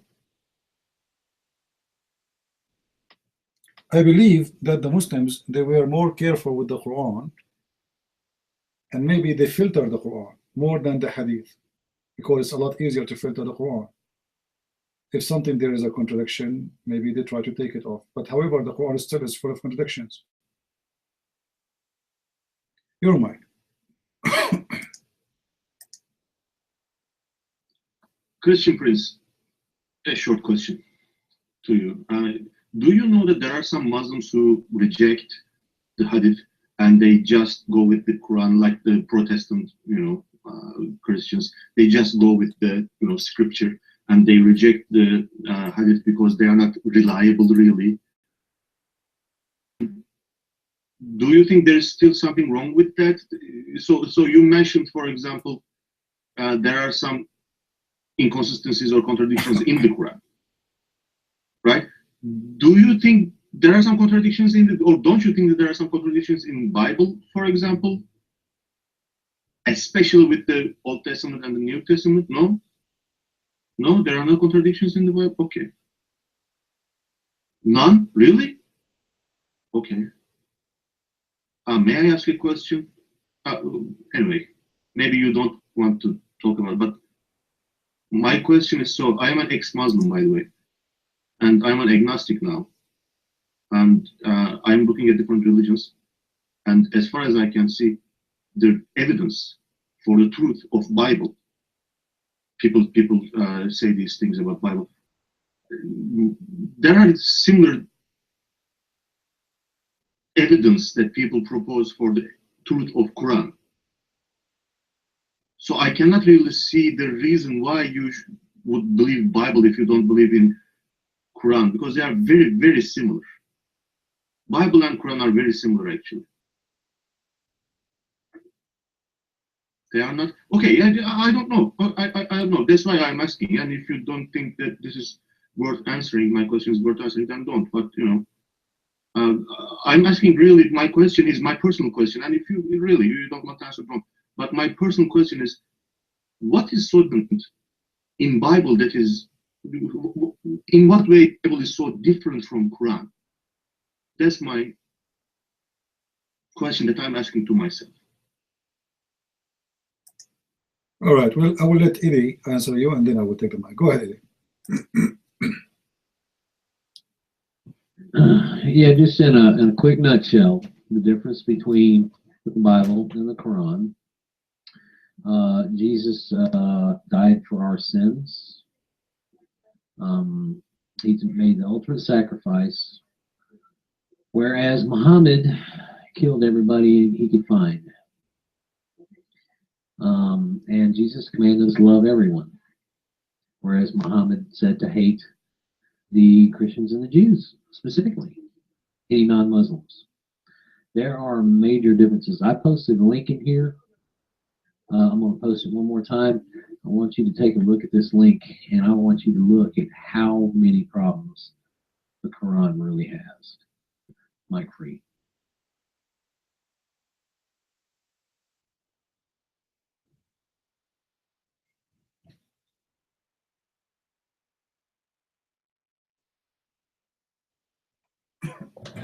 CP, are you giving me the mic, or You just hesitated.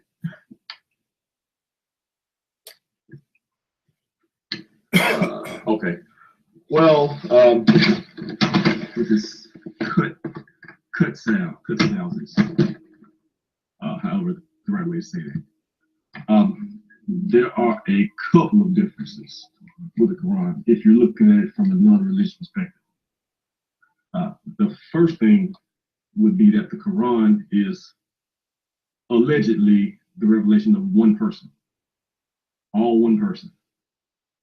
Now, people would dispute that, whether this verse was added or that verse was added or whether it was edited or not. Well, we know that it was edited at some point, but that's one of the claims. It's all one person, and what you have in that what it claims to be is the revelation of God, the exact words spoken by God to one person. Okay, and it has no other witnesses. Okay, with the Bible, you have really, well, there are lots of different types of books in the Bible. So first thing would be is to point out that it's a collection of books. Yeah, I'll get to that. It's a collection of books. Some of them are historical. Some of them are prophetic. There are actually a poetry book or two in the Bible. And then some of them are pastoral epistles, which is, they're actually pastoral epistles, which is sort of guidance, taking the teachings and gospel of Jesus Christ into account. Also, what you have with the Bible is it's public. It's a public document. You have a lot of different people writing what they saw, writing what they have, and it's been slowly balanced over time. Some well, I guess the time from Genesis to Revelation, what would it be, 1,500, 2,000 years, something like that? Yeah, it's coherent over a very long time. Okay, so that you have that's a major difference in that the witnesses of the one author are cross-referenced and checked off and balanced with the witnesses of another author. That's the difference that you have now, and that's looking at just the books themselves. Also, with the Bible, you have a much stronger manuscript tradition, meaning records of what's written and when it was written and things like that. The Quran sort of springs, springs forth out of tradition a couple hundred years after it was allegedly revealed, and they don't have really any documentation that goes closer than that. So that's just looking at the documents itself. Now, also it needs to be pointed out that the claim of what the Bible makes is different. As I said earlier, the Quran claims to be the speech of God. God is talking directly. He is the author, God himself, and Muhammad is just relaying the message. Now, granted, you have to trust Muhammad, and all the people in between Muhammad and the actual written Quran that we have, because there's a controlled chain of transmission there. But the Bible claims to be the work of men, inspired by God. It's different. So you have men inspired by God, but still writing from their own point of view. Whereas with the Quran, you have God speaking from God's point of view. And that becomes very important when you look at the text and you scrutinize it, because the Quran, if it is what it claims to be, should not have any errors. Should have no errors of any kind because it's spoken by God. So the actual detail of what it claims to tell you should be perfect. You know, the number word should be perfect. You know, like where it says I or we, whether it's first person, second person, third person, all this should be perfect. Everything in it should be perfect. And it should mean exactly what it says with perfect clarity, because it is God speaking, if it is what it claims to be. Whereas with the Bible, you have men speaking from their point of view, inspired words. Actually, to be honest, it's a lower standard. And I'm actually a Christian speaking, but it just claims what it claims to be. It just claims a lower standard, you know.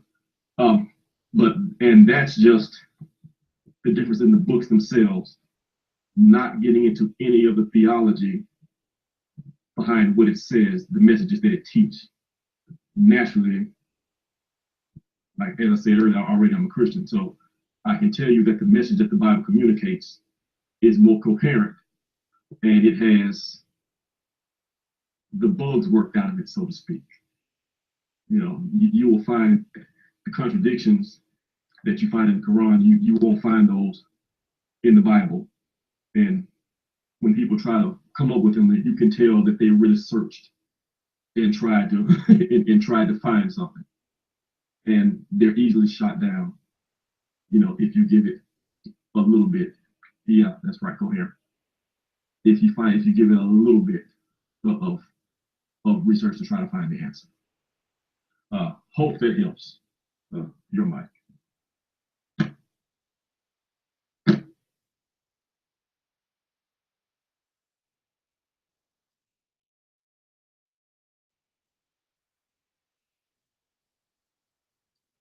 Yes, I totally agree that Quran says it is from Allah. Literally, every word is Allah's word. Allah is talking in the Quran. Gabriel brings the message to Muhammad, and Muhammad just what Allah says, God says. So yes, so that's the claim.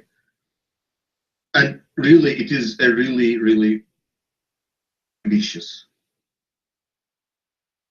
No proof? Yes, I agree. There is no proof. There is no proof that that is the case. Actually, Quran is from Allah.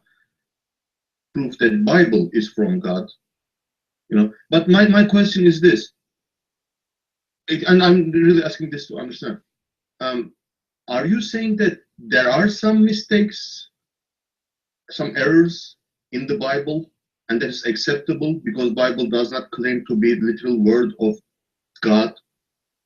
Because it is no, there are no mistakes. So what's the difference then?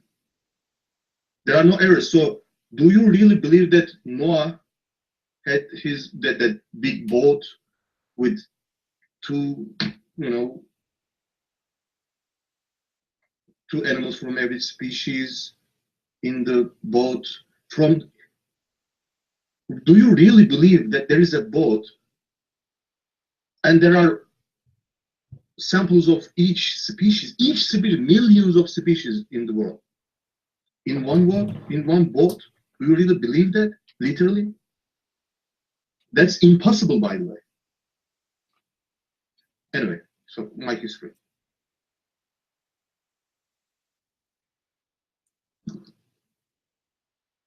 Interesting. Interesting. Hello, you guys hear me? Hello? Okay, interesting. There's a lot of proof. I'm not going to go into all the proof, but you can look into this. You can Google search Noah's Ark and how the animals could have easily gotten on there. Don't forget there are many water animals that don't need land, birds and stuff. Okay, there's all kinds of stuff involved with this.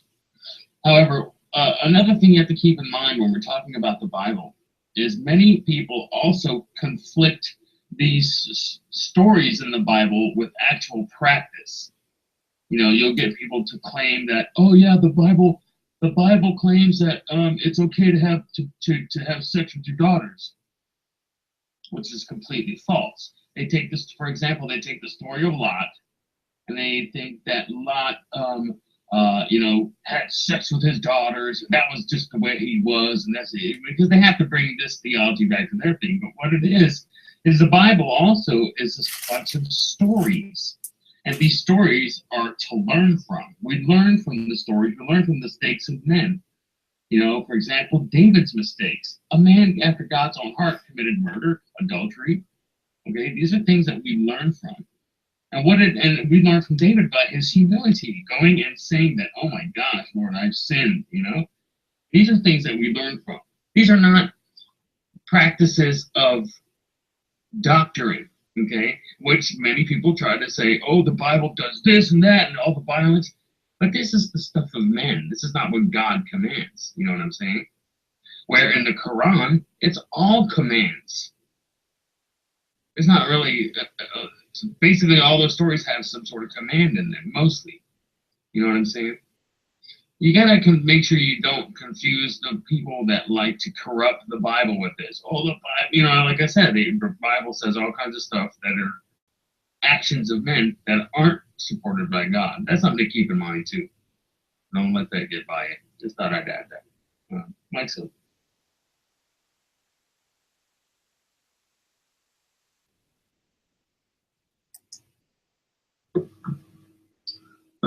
Yeah, cut if you're still here. A couple things. I guess I should point out the most important first. This is the true danger of heresies, Christian and near-Christian heresies like Islam, things like that, in that they put up a lot of straw men and they introduce a lot of concepts, religious concepts incorrectly, and they bury them in such that, a lot of times they make it so that a person has to be a skeptic to get out of it. And so they're truly distrustful of things once they come out of it.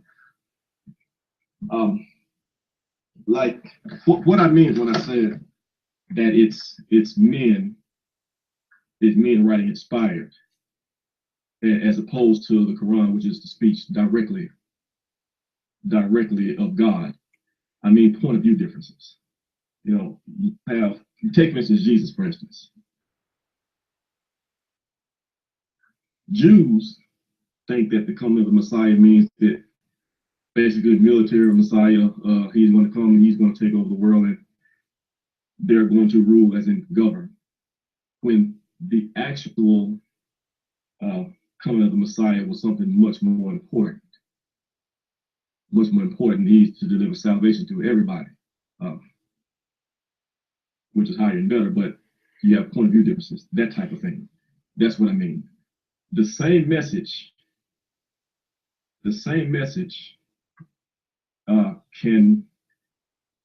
your interpretation of it can change a good deal depending on your point of view. That's what I was pointing at. You mentioned Noah's Ark and things like that. That's kind of an example. Well, yeah, it's probably because I am. That's an example of what I mean when people are looking for something to, that type of story that far away, say, well, it's impossible. Well, no, not really. Not really.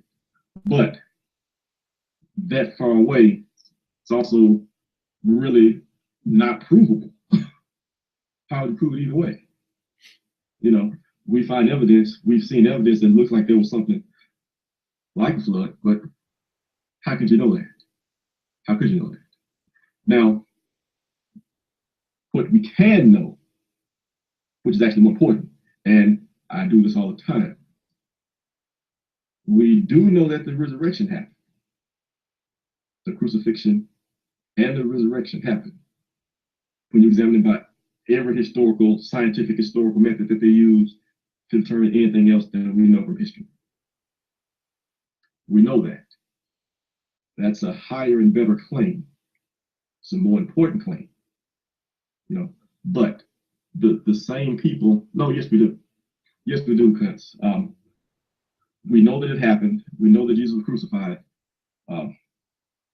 We know that from Christian records and Jewish records and other records. We know that he was crucified.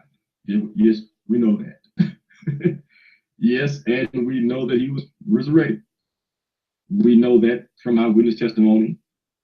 We have testimony of people who know him. We have testimony of people who knew his family members. Yeah, yes, testimony. John knew him. James was his brother. Paul knew his family. We know these things. Yes, we know that. Peter knew him. Yeah, Josephus was a Jew, but they knew it. They spoke of it. Not to mention, you have other historians speaking about tangent events. You know, people trying to explain a 3-hour eclipse. You know, what was it? How did it happen? We know that. You know, see, with the Bible, what you have is a public document. You see, let's assume that, like I say, you're an agnostic right now, so you don't believe in anything. Okay, so let's just not consider divine inspiration. Okay, I mean you can and you should, but let's not consider that for the point. The Bible still has historical value. The Bible still puts events in their proper place and time. We know that. Okay, and when you consider though, well, that's because they changed standards. Because the Bible still puts events in the proper place and time. Okay. If you know that the Bible puts events in their proper place in their proper time, then you look at the events contained therein. Okay.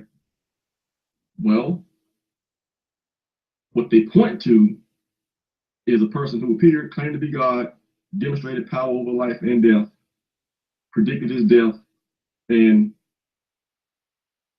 was killed by professional executioners, and then came back to life. And all that was public. And what you have in the Bible is the witness of many different people, all telling you the same story from their own point of view. That's what you have. You have a story from Mark, you have a story from John, you have a story from Luke, a story from Matthew, you have Acts of the Apostles, you have Paul, Peter, Jude, James, and I'm missing somebody else. You know, you have lots of different testimonies from the same people. No, you don't. No, you don't, cuz. You have the Quran, the oldest manuscript is 200 years after the fact, and then you have hadith that were collected 200, what Bukhari was 250 years after Muhammad, something like that. Plus, it's all one person. You see, what Jesus was, and I apologize for being long-winded, but what you have with Jesus, he had a public ministry. We know that from public records. We have a public execution that was carried out by professional executioners. That is important. We have a public tomb that was filled in a public tomb that was later empty. And then we have multiple witnesses. You know, some, you got the disciples, you got Paul, you got 500. So we got at least about 550 witnesses. And then we have the written testimony of people who saw him, disciples, a couple family members, you know, people who did not know him were disinterested. And then we have these people who were killed because of it, because it was illegal to claim these things. Yet they claimed them anyway. Not to mention that the Bible records that before Jesus' execution, the disciples were afraid. They all fled to save their lives. And then after his resurrection, they were suddenly carved, made of stone, speaking truth to power, not afraid of anything. So that's the record you have, and it's public. I said all of that to contrast it with the Quran in the sense that it's public. It's multiple witnesses coming from multiple directions, telling you the same thing.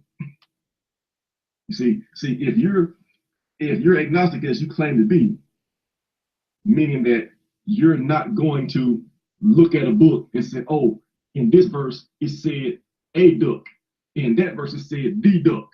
That's different. See, that's a contradiction. See, you're not trying to look at it like that. If you're not trying to look at it like that, you have to realize you got four people. You got four gospels all telling you the same story from a different point of view. Everybody telling you what they saw. And then you say, well, if this really did happen, what would it be like? What would it look like if I had somebody that died, claimed to be God, died, and then come back? What would it look like? Think about it. If you saw a guy do that, well, wouldn't everybody just stop when they saw him? I mean, wouldn't everybody be talking about it? Would some people be convinced that he's God? I mean, people still worship Muhammad now. He didn't have a single miracle. This guy had a bunch of miracles. People saw him die, and people saw him alive. 5 or 6 days later. What gives? People would do that. People that knew him, they once would have been afraid. After that, they wouldn't have been afraid of death anymore. It's everything that you have, it happened, and all of the ripples that something like that would have caused, we see them in history. And people who don't want to do that, they shift their standard because of what it is. And understandably, because to understand that is to be Christian. I'm sorry, I ran long-winded about it, but it was a loaded question. I apologize. But to quote Zach and I, hope it answers the question.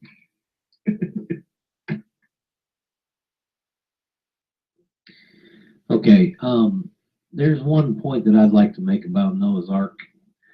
Yeah, we understand there are a lot of species on the face of the planet, but did you know that 75% of them live in the ocean? So that only leaves 25% of them that they had to put on the Ark. And when you look at the dimensions of the Ark, they have built a replica of the Ark here in the United States in the state of Kentucky. So you can actually go and see this now. And all he needed was, and it wasn't just 2 of every kind. It was 7 of some, 5 of some, and then 2 of others. But when you get the young in there and not the fully grown ones in there, and when you look at the size of all the species that you're wanting to talk about, everybody wants to say, okay, well, it had this many species in it, but they're not looking at the size of the species. We're talking spiders, gnats, flies, the insect world had a lot. Whereas the larger species did not have that many.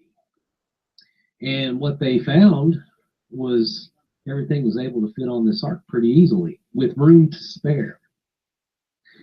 And the work that they have done to actually find the Ark has led them to a lot of different places, and they've even found the stones that used to hold the Ark from rolling over. There were stones on ropes that hung way down into the water that kept the Ark from rolling over when the waves got really big. They found those stones. There's an incredible amount of that online that you can find. And the textual integrity of the Bible, I've posted it right in here. You can go check all that stuff. I mean, don't take my word for it. Do your research. Go look. Mike Free.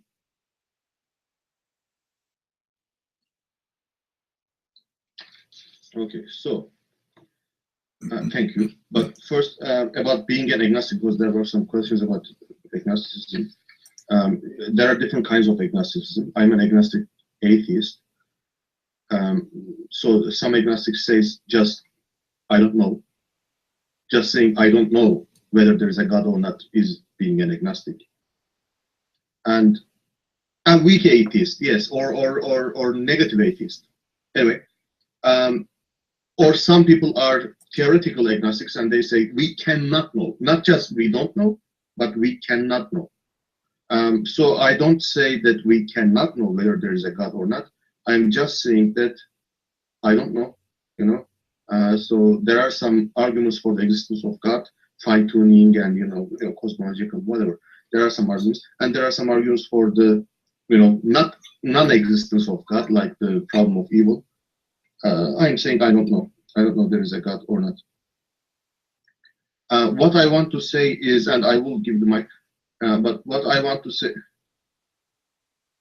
Are you one of the? I don't know. Yeah, of course, I don't know. I don't know if there is a God or not. Yes, and I don't know if there is a God or not. Plus, I don't know. Given that there is a God, is that I don't know whether that God is Allah or Jesus or Brahma or Vishnu or whatever. Right? I don't know. Anyway, from a person who looks at these things from outside, all the things you say about Bible and Christianity, Muslims say very, very similar things about Quran and Islam. They have their own miracles. They have their own evidence, so-called evidence. I am making air quotes right now, from Quran. They have their mathematical proofs, for example, from Quran, like the number of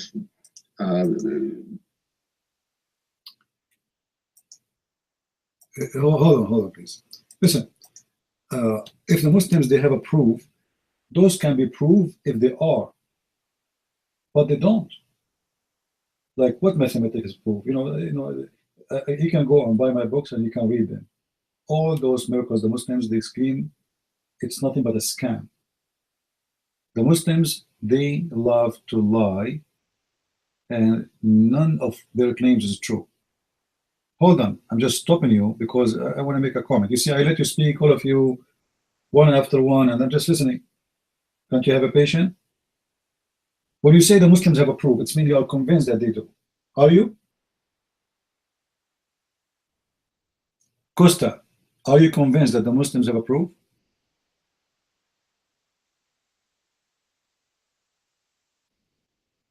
So why you are mentioning those proofs if they are not proofs? You said the Muslims, they have miracles. Do they? They don't. Even the Quran confirmed that Muhammad, Allah, he never sent a miracle to Muhammad. Anyway, we don't want to waste our time. You don't want to believe, it's up to you. However, Bible is not a book telling you details about how things happen exactly. Just to make it simple for you. When God, he says, let be light, and it was. When he said that, which is the story saying that God created the whole world in 6 days. Do you think if God, he wanted to describe for us everything he did, he need millions of books? Do you think really that it was that simple, that's it, like it was 6 days and etc.? So the Bible is not really presenting for us details of the creation as much it is the source of the creation, who is the one who made everything, in a simple way. Remember, the Bible speaks to all generation, all kind of people who they are living thousands of years ago, and people who they are living today. So the Bible did not go in details about anything. Like when we say that Jesus, he made the blind see. For someone to make a blind see, he have to study books, he have to make books, he have to be, how you can do that? When that's when he created eyes for him. It's a new creation. The guy is born as a blind. So the Bible does not really give details, and it's not meant to. For the details will be more than what God wants to say to us. The intention of the book is to teach you how you can be a follower of the true God, and how you can be a person who deserves to be with God. Otherwise, the rest is nothing really but let us say a frame of information just to tell you about God, what he did. Who cares? He can leave. I'm not going to waste my time about, he's just repeating himself. You see, the problem is some people, they think that the Bible is giving us details. The Bible does not. When we say God, he created the whole world in 6 days, in the Old Testament, it says that a day for God is equal to 1,000 of our time. But it was not really metaphorical. It's just to tell you that God is out of our time. What is day for us, what is day for God is like 1,000 years for us. But doesn't mean it's really 1,000 years. Actually, I believe that there's no time for God. God is eternal, so there's no time. And even science proves if you change location, even a human being, if you take him to a different galaxy, he might live a lot longer, or maybe a lot shorter. You know what I mean? So changing your location can change your age. Time is relative, correct. Now, the Bible is making it clear that time to God is mean nothing. So when God, he says 6 days, is that really 6 days? It's a simple story about the creation of God to tell us that I am the one who created everything for you. I am the one who presented everything for you. But it's not really about giving details step by step. Otherwise, the Bible will not be a few hundred pages. It's going to be a few million pages. Or a few million books, actually. To describe how mosquito is made, you need a lot of books just for a mosquito.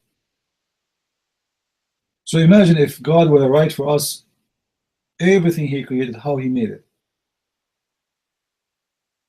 Same time, as long as the atheists, they don't believe in God unless they can see God. Well, how they believe in science when they don't see science? Like as an example, they say the Big Bang. Nobody witnessed it, nobody was there, and there's no proof of it. It's a theory.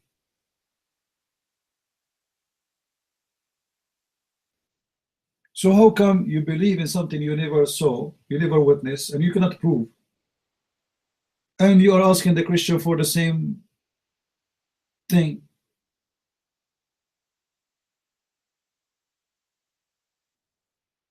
Katizo, you go, you come back, you change your name. I don't care. You wanna just to say stupid things, it's up to you. Fiction is a fiction, and science is a fiction too. All the science you see today, it was a fiction yet one day. Guys, anyone watch the old movies about the war space? About going to the moon, etc. But this is before they go to the moon. Is that correct? Long before they go to the moon, it was a fiction. Fiction is science. Actually, one of the sources of science is fictions. You imagine something and you try to work to make it happen. It's a fiction. And by time, the fiction either is going to be real or is going to stay fiction. And if you believe in fiction, the fiction will become real anyway. Like, when an atheist, he believes in the Big Bang. But it's a fiction. Never witnessed, never saw, no proof of it. It's a fiction, but he believes in it, and he teaches it in schools. And he tried to enforce his ideas on us. Very simple question for the atheist. There's nobody can answer. They say that the original of life was was one cell, something like this. An accident happened, and that cell started developing itself. That's wonderful. How the cell was able to come to an idea that I can make a male and female? How the cell was able to develop a heart and a kidney and this complicated system and nerves and the eye, and how the eye works. The cell, she drew a map for an eye and took her millions of years to make it happen. It's a stupid. The cell decide to draw a vagina and the penis and decide how the vagina look like and how the penis look like. Do you know those two parts, how many things come as a part of their functioning? It's amazing how the cell can do that. Can you know, a human being now, he have his whole brain, whole computers, whole laboratory, and they cannot make a penis. Go make one. If a stupid cell took it 1 billion years to make a penis, why you cannot make it today with all the science you have? Make an eye. I want to see the science make an eye. Science is nothing but a fiction, and mixed with some facts. Not all of them are facts. If you go to a doctor and you are sick, the doctor will give you a prescription saying this medicine might cause a bleeding, heart attack, nerve problem, you know, getting dizzy, blah blah blah blah blah. Like, hold on, this is science. The science to help me in one thing will create 1 million problems. There's no science. Honest to God, guys, if I play for you the videos of those commercials, I'm sure you heard them. They're scary.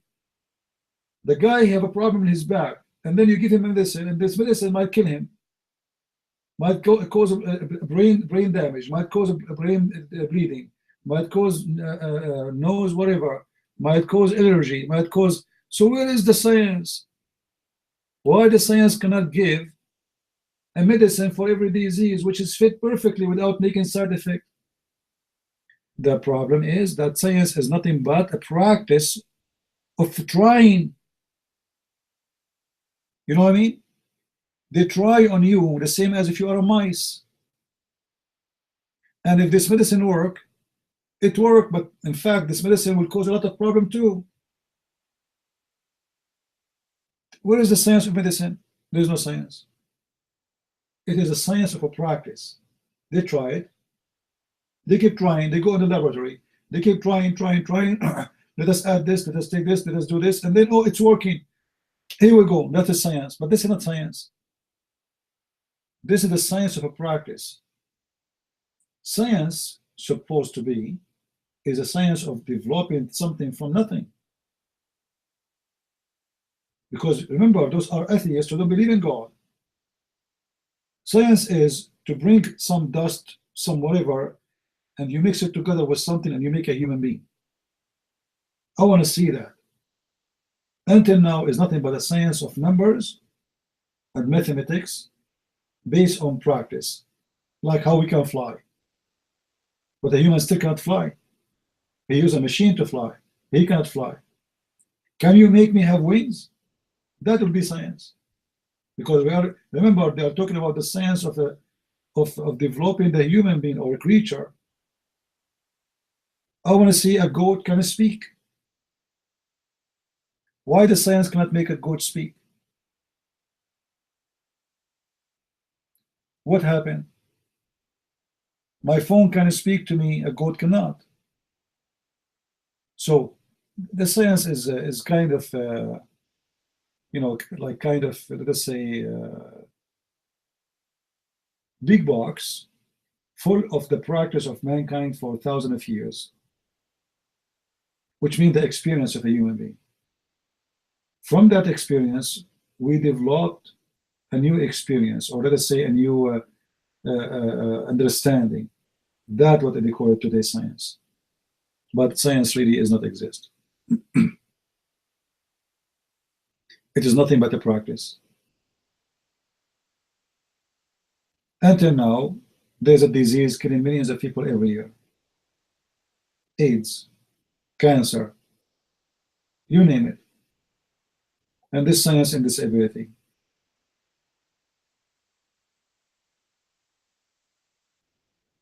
I will believe in science when science can make us live forever. I will believe in science when science can make me stay 20 years and never grow. Which means I will never die. If you can do that, then we will forget about God, no problem. Let us see if you can do it. Keep trying. It's a joke. Let us see what Cole want to say. Yeah, you know, science is kind of illusion of believing in something based on practice, and you think it's a fact. Before I give the mic to Cole, I will give you an example.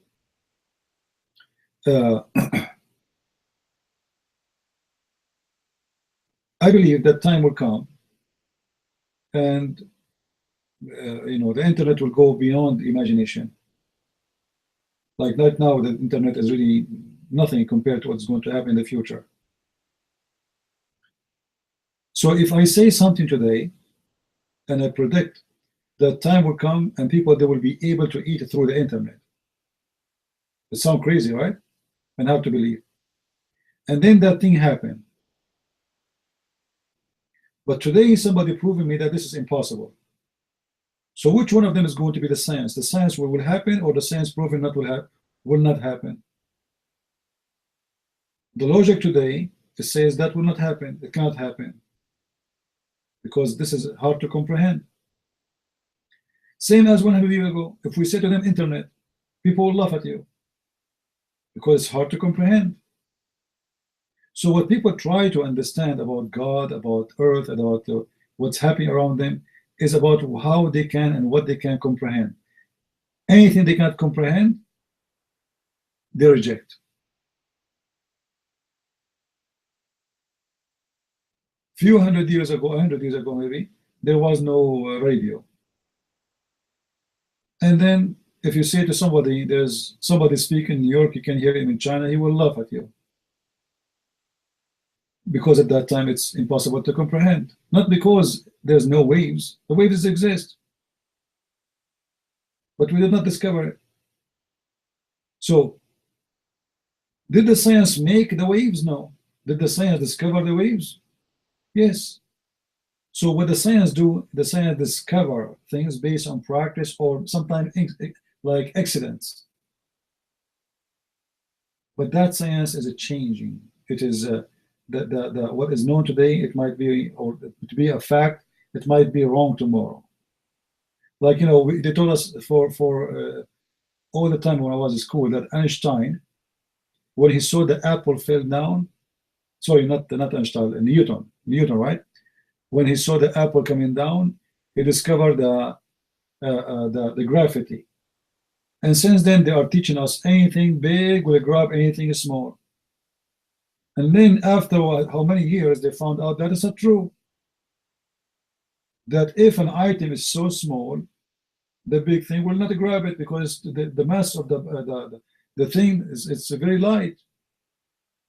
This is why you see always dust flying in the wind. If you go in the basement and there's a light of the sun coming through the window, you will see how the air is full of things is flying. Like, what is that? Why they are not coming down?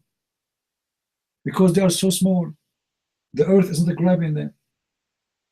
But if you jump from the second floor right away, the earth will grab you. So for a long time, they were teaching that anything fell from above will go down to the earth because the earth is big, you are small. And then they found that this is not true. So let us see what they will find not true of the science tomorrow. I don't believe in science as let us say as a fact as much I believe in it as a practice. As simple as that. The same as a doctor. Doctor, he practiced medicine on you. It work. It doesn't work. It doesn't work. He might kill you. You might die. And many people, they die because of the science they claim. Because they practice things on you like a mice. You're Michael.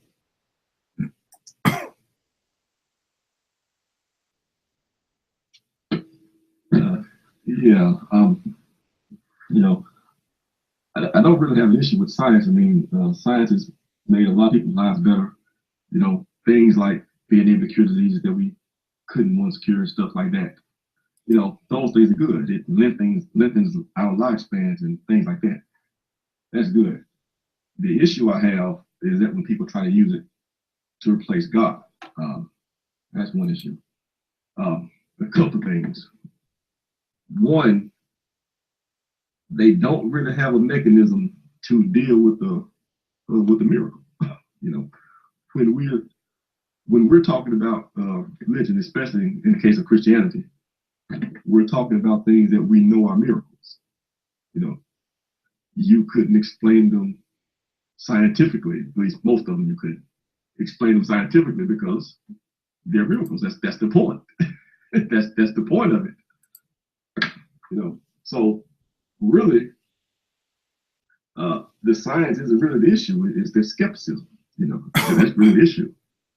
And you know, like with this last guy, as I was explaining to him, you know, people, they'll have one set of standards when they're looking at things. I'll just say non-religious, when they're looking at secular things, like when they're examining history, as I was explaining to Kut, Sai, whatever his name is. But when I mentioned, you know, the resurrection actually happened, well, suddenly there's a new set of standards. You know, there's a new set of standards. You know, the same thing that was good enough, you know, to prove that King Tut was a pharaoh in Egypt, you know, or that Alexander the Great lived, or anything like that, you know, Julius Caesar, or that standard, that's not good enough for the resurrection to him. He said, but that's what I mean, the changing in standards. You know,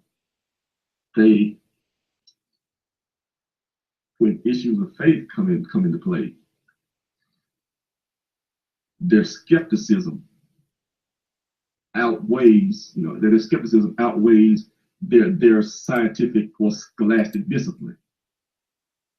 That's the issue. Well, a minor issue. The real problem is just that he's a skeptic, and that along this line, the people who don't believe in it, they are the ones that make a leap of faith, so to speak, because it requires a leap of faith to not believe it. You know, it's like the Muslims, for instance, you know, and CP was speaking about earlier. No, it wasn't earlier. It was a video I was watching. In any event, talking about the crucifixion of Jesus, and that Allah made somebody else to look just like Jesus. Well, in order for that to be possible, everybody that knew him had to not be able to recognize him, including his mother. It takes a leap of faith to believe that. Likewise, all of these people, all of these apostles who were killed, knew Jesus when he lived, saw him die, and then said that they saw him alive after his death, and were executed for that. You know, these people, you have to accept that these people are lying, that they died sticking to a lie that they knew was a lie. You know, it's unrealistic, you know, and it's a complete shifting of standards, you know. But the real issue that I had here is the threat, you know, the real problem with stuff like Islam.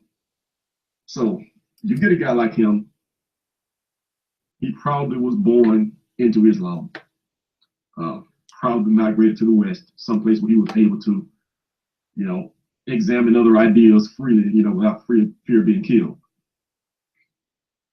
But he gets buried under this mountain of lies and religious claims with no backing. You know, all the so-called miracles of Muhammad that don't have any evidence even in Islamic sources. You know, all of this, well, the Quran itself, all the claims that it makes, you know, inconsistent, which, you know, inconsistencies which he's really not, well, I can't say he's not free, but he's been influenced to overlook. Lots of lies and such have been made to cover them up. And so much stuff that he has to aggressively disbelieve in. So by the time he digs himself out from under that mountain, he's just so skeptical of anything like that, you know. But still, the goal has been accomplished. The goal of Satan has been accomplished. He's not looking at the truth. The fact is, all these so-called, remember when he said that Islam had these claims too? Islam claims these miracles and things like that. Well, really it doesn't. And the claims that Islam does make cannot be supported even within Islam. It's self-contradictory. Quran contradictory with itself, the Hadith contradictory with itself and with the Quran. But when he comes out of that, it serves to put up kind of a smoke screen, from what we're trying to do, from the actual truth and facts and doctrine in Christianity, which can support itself, but you have to look at it. That's really the fear, that's really the issue with the false prophets, such as Muhammad. It leads people away from the truth. So with this guy, you have, out of the frying pan into the fire, so to speak. I suppose I guess it's good that he's not Muslim, because at least he's not blowing people up and, attacking people on Ramadan and such. But still, there's one lie he doesn't believe in, but still doesn't know the truth yet. And from point of view of his salvation, it's not enough for him to not believe in the lie. He has to know the truth. And that's the thing, which is what I was going to point out to him. But he left. One, all these claims that Islam has, those are false claims. But they give him so many lies, they aim so many lies at him, that by the time he shuts down their lies, he's not open to the truth anymore. That's the real issue. And that's what I would invite him to, again, examine the resurrection, and he will see that it holds up. And to be honest, that's really the only thing that matters. The one that we serve has power over death, and will raise us up again, and he's proven that he can do that. That's the real issue. And this other stuff, like you mentioned in Noah's Ark and other stuff like that, those are all lesser points, really debaters' tricks, so to speak. Questioning things to a degree that they don't question the science. Like they talk about the evolution and Big Bang, as CP was mentioning. In order to buy into that, you still have to accept that at some point, life that dead matter just came to life on its own. At the end of the day, they still tell you that something, everything comes from nothing. Some degree. Well, yeah, maybe I don't want to get into it. That's not really what I was trying to say, and not really the point I want to harp on. My point is that those things are distractions. That's my point. That's my point. And people use them as a distraction, and people bury their own religious perspectives in them. When they really don't. They really. Well, I'll cut myself off right there. I've gone on long enough. SR, your mic.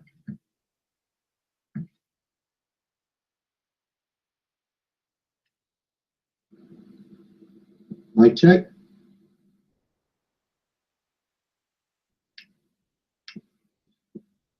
Good morning, afternoon, or evening, depending on where you are in the world. I want to say assalamu alaikum to all my Muslim brothers and sisters in the room. I hope that everyone is having a wonderful Ramadan. I hope that everybody has gorged themselves on what we're supposed to be considered fasting during this time. And I hope that some of my Muslim brothers and sisters have jihadied their way into the West or wherever they happen to be and have killed infidels as we are supposed to do according to our great prophet Muhammad, peace be upon him, so that way we can all live in a perfect utopia full of Sharia and much, much misery the world over. I don't know why, since the conversation is speaking about science, I don't know why no one has not marveled at the Islamic science with all due reverence. I don't understand why the world does not agree with the mighty Allah that says that Allah has placed on the earth mountains firm, lest the earth should shake with us. Clearly, mountains are the reason why we do not have earthquakes. This is scientifically proven. If you ask any scientist that knows science and is an expert in science, they will agree that such things are possible, and mountains are placed like nails from rolling up in a strong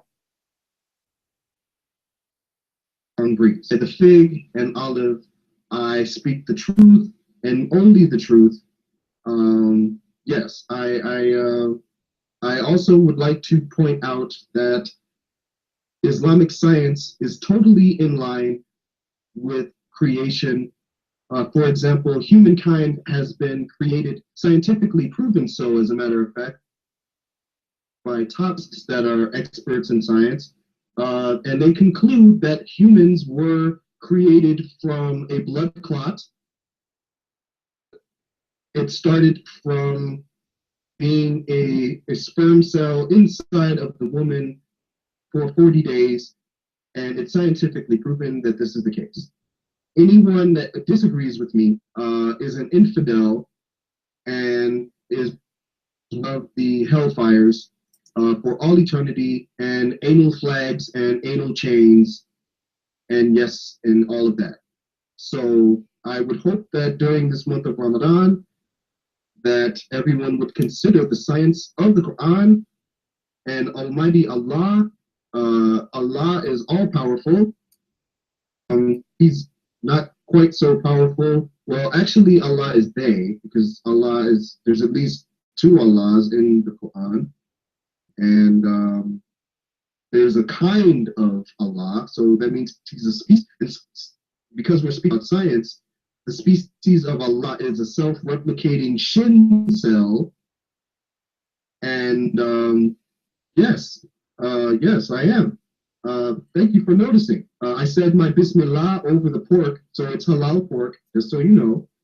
And I do appreciate the fact that you are taking that into consideration, but also please make sure to know that Islamic science is verifiably proven, and subhanallah. Thank you very much.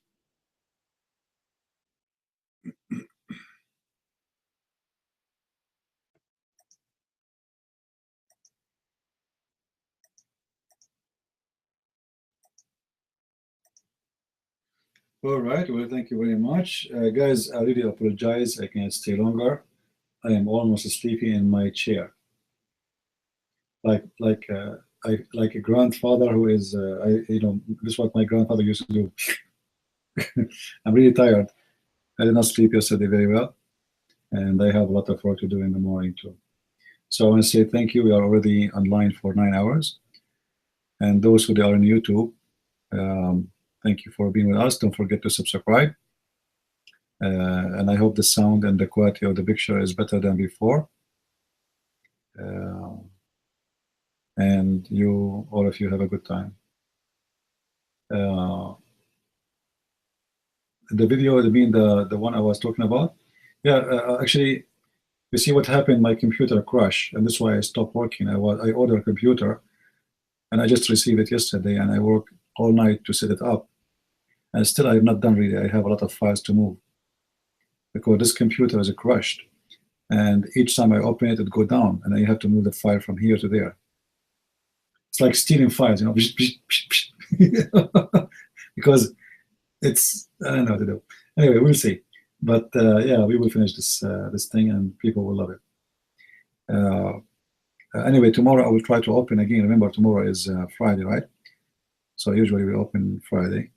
I will open tomorrow, maybe a little bit late, so I can give it more time to work on my computer. Until we see you tomorrow, I say, may the Lord bless you. And you want to be a believer or not, you want to be an atheist or not, trust me, for your security and for your best is to accept the teaching of the Messiah. Because everyone else he teach nothing but evil. Even those who claim that they are open-minded, peaceful, go and see what they do with the Trump. They start burning banks, burning cars, but yet they are atheists. Violence has nothing to do with believing with God. If the God you believe in is a God of violence, you are a violent person. Our Lord, the Messiah, is the Lord of peace. He is the one who says, love your enemy. If you can come with better teaching than this teaching, please, we will follow you too. But you cannot. So I say, for your safety, for your security, even for your future and your children's future, the Messiah, he brings nothing but peace and love to this earth. And this is what the earth today needs most.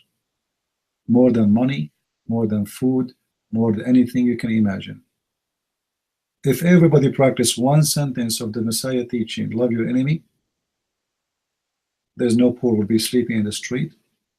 For all the budget we spend over the army, we do not need it. All the money we spend for security and terrorism, we do not need it. All the killing we see done by Allah in the name of Allah, the name of Muhammad, and the filthy drug with Allah, we will not be worried about it. Just to practice one sentence, Messiah. So I say to you, atheists, Muslims, whoever you are, bring me better than Jesus, and I will follow you. Christ is Lord. Islam is false. I mean to that, and we'll see you soon again. Bye-bye.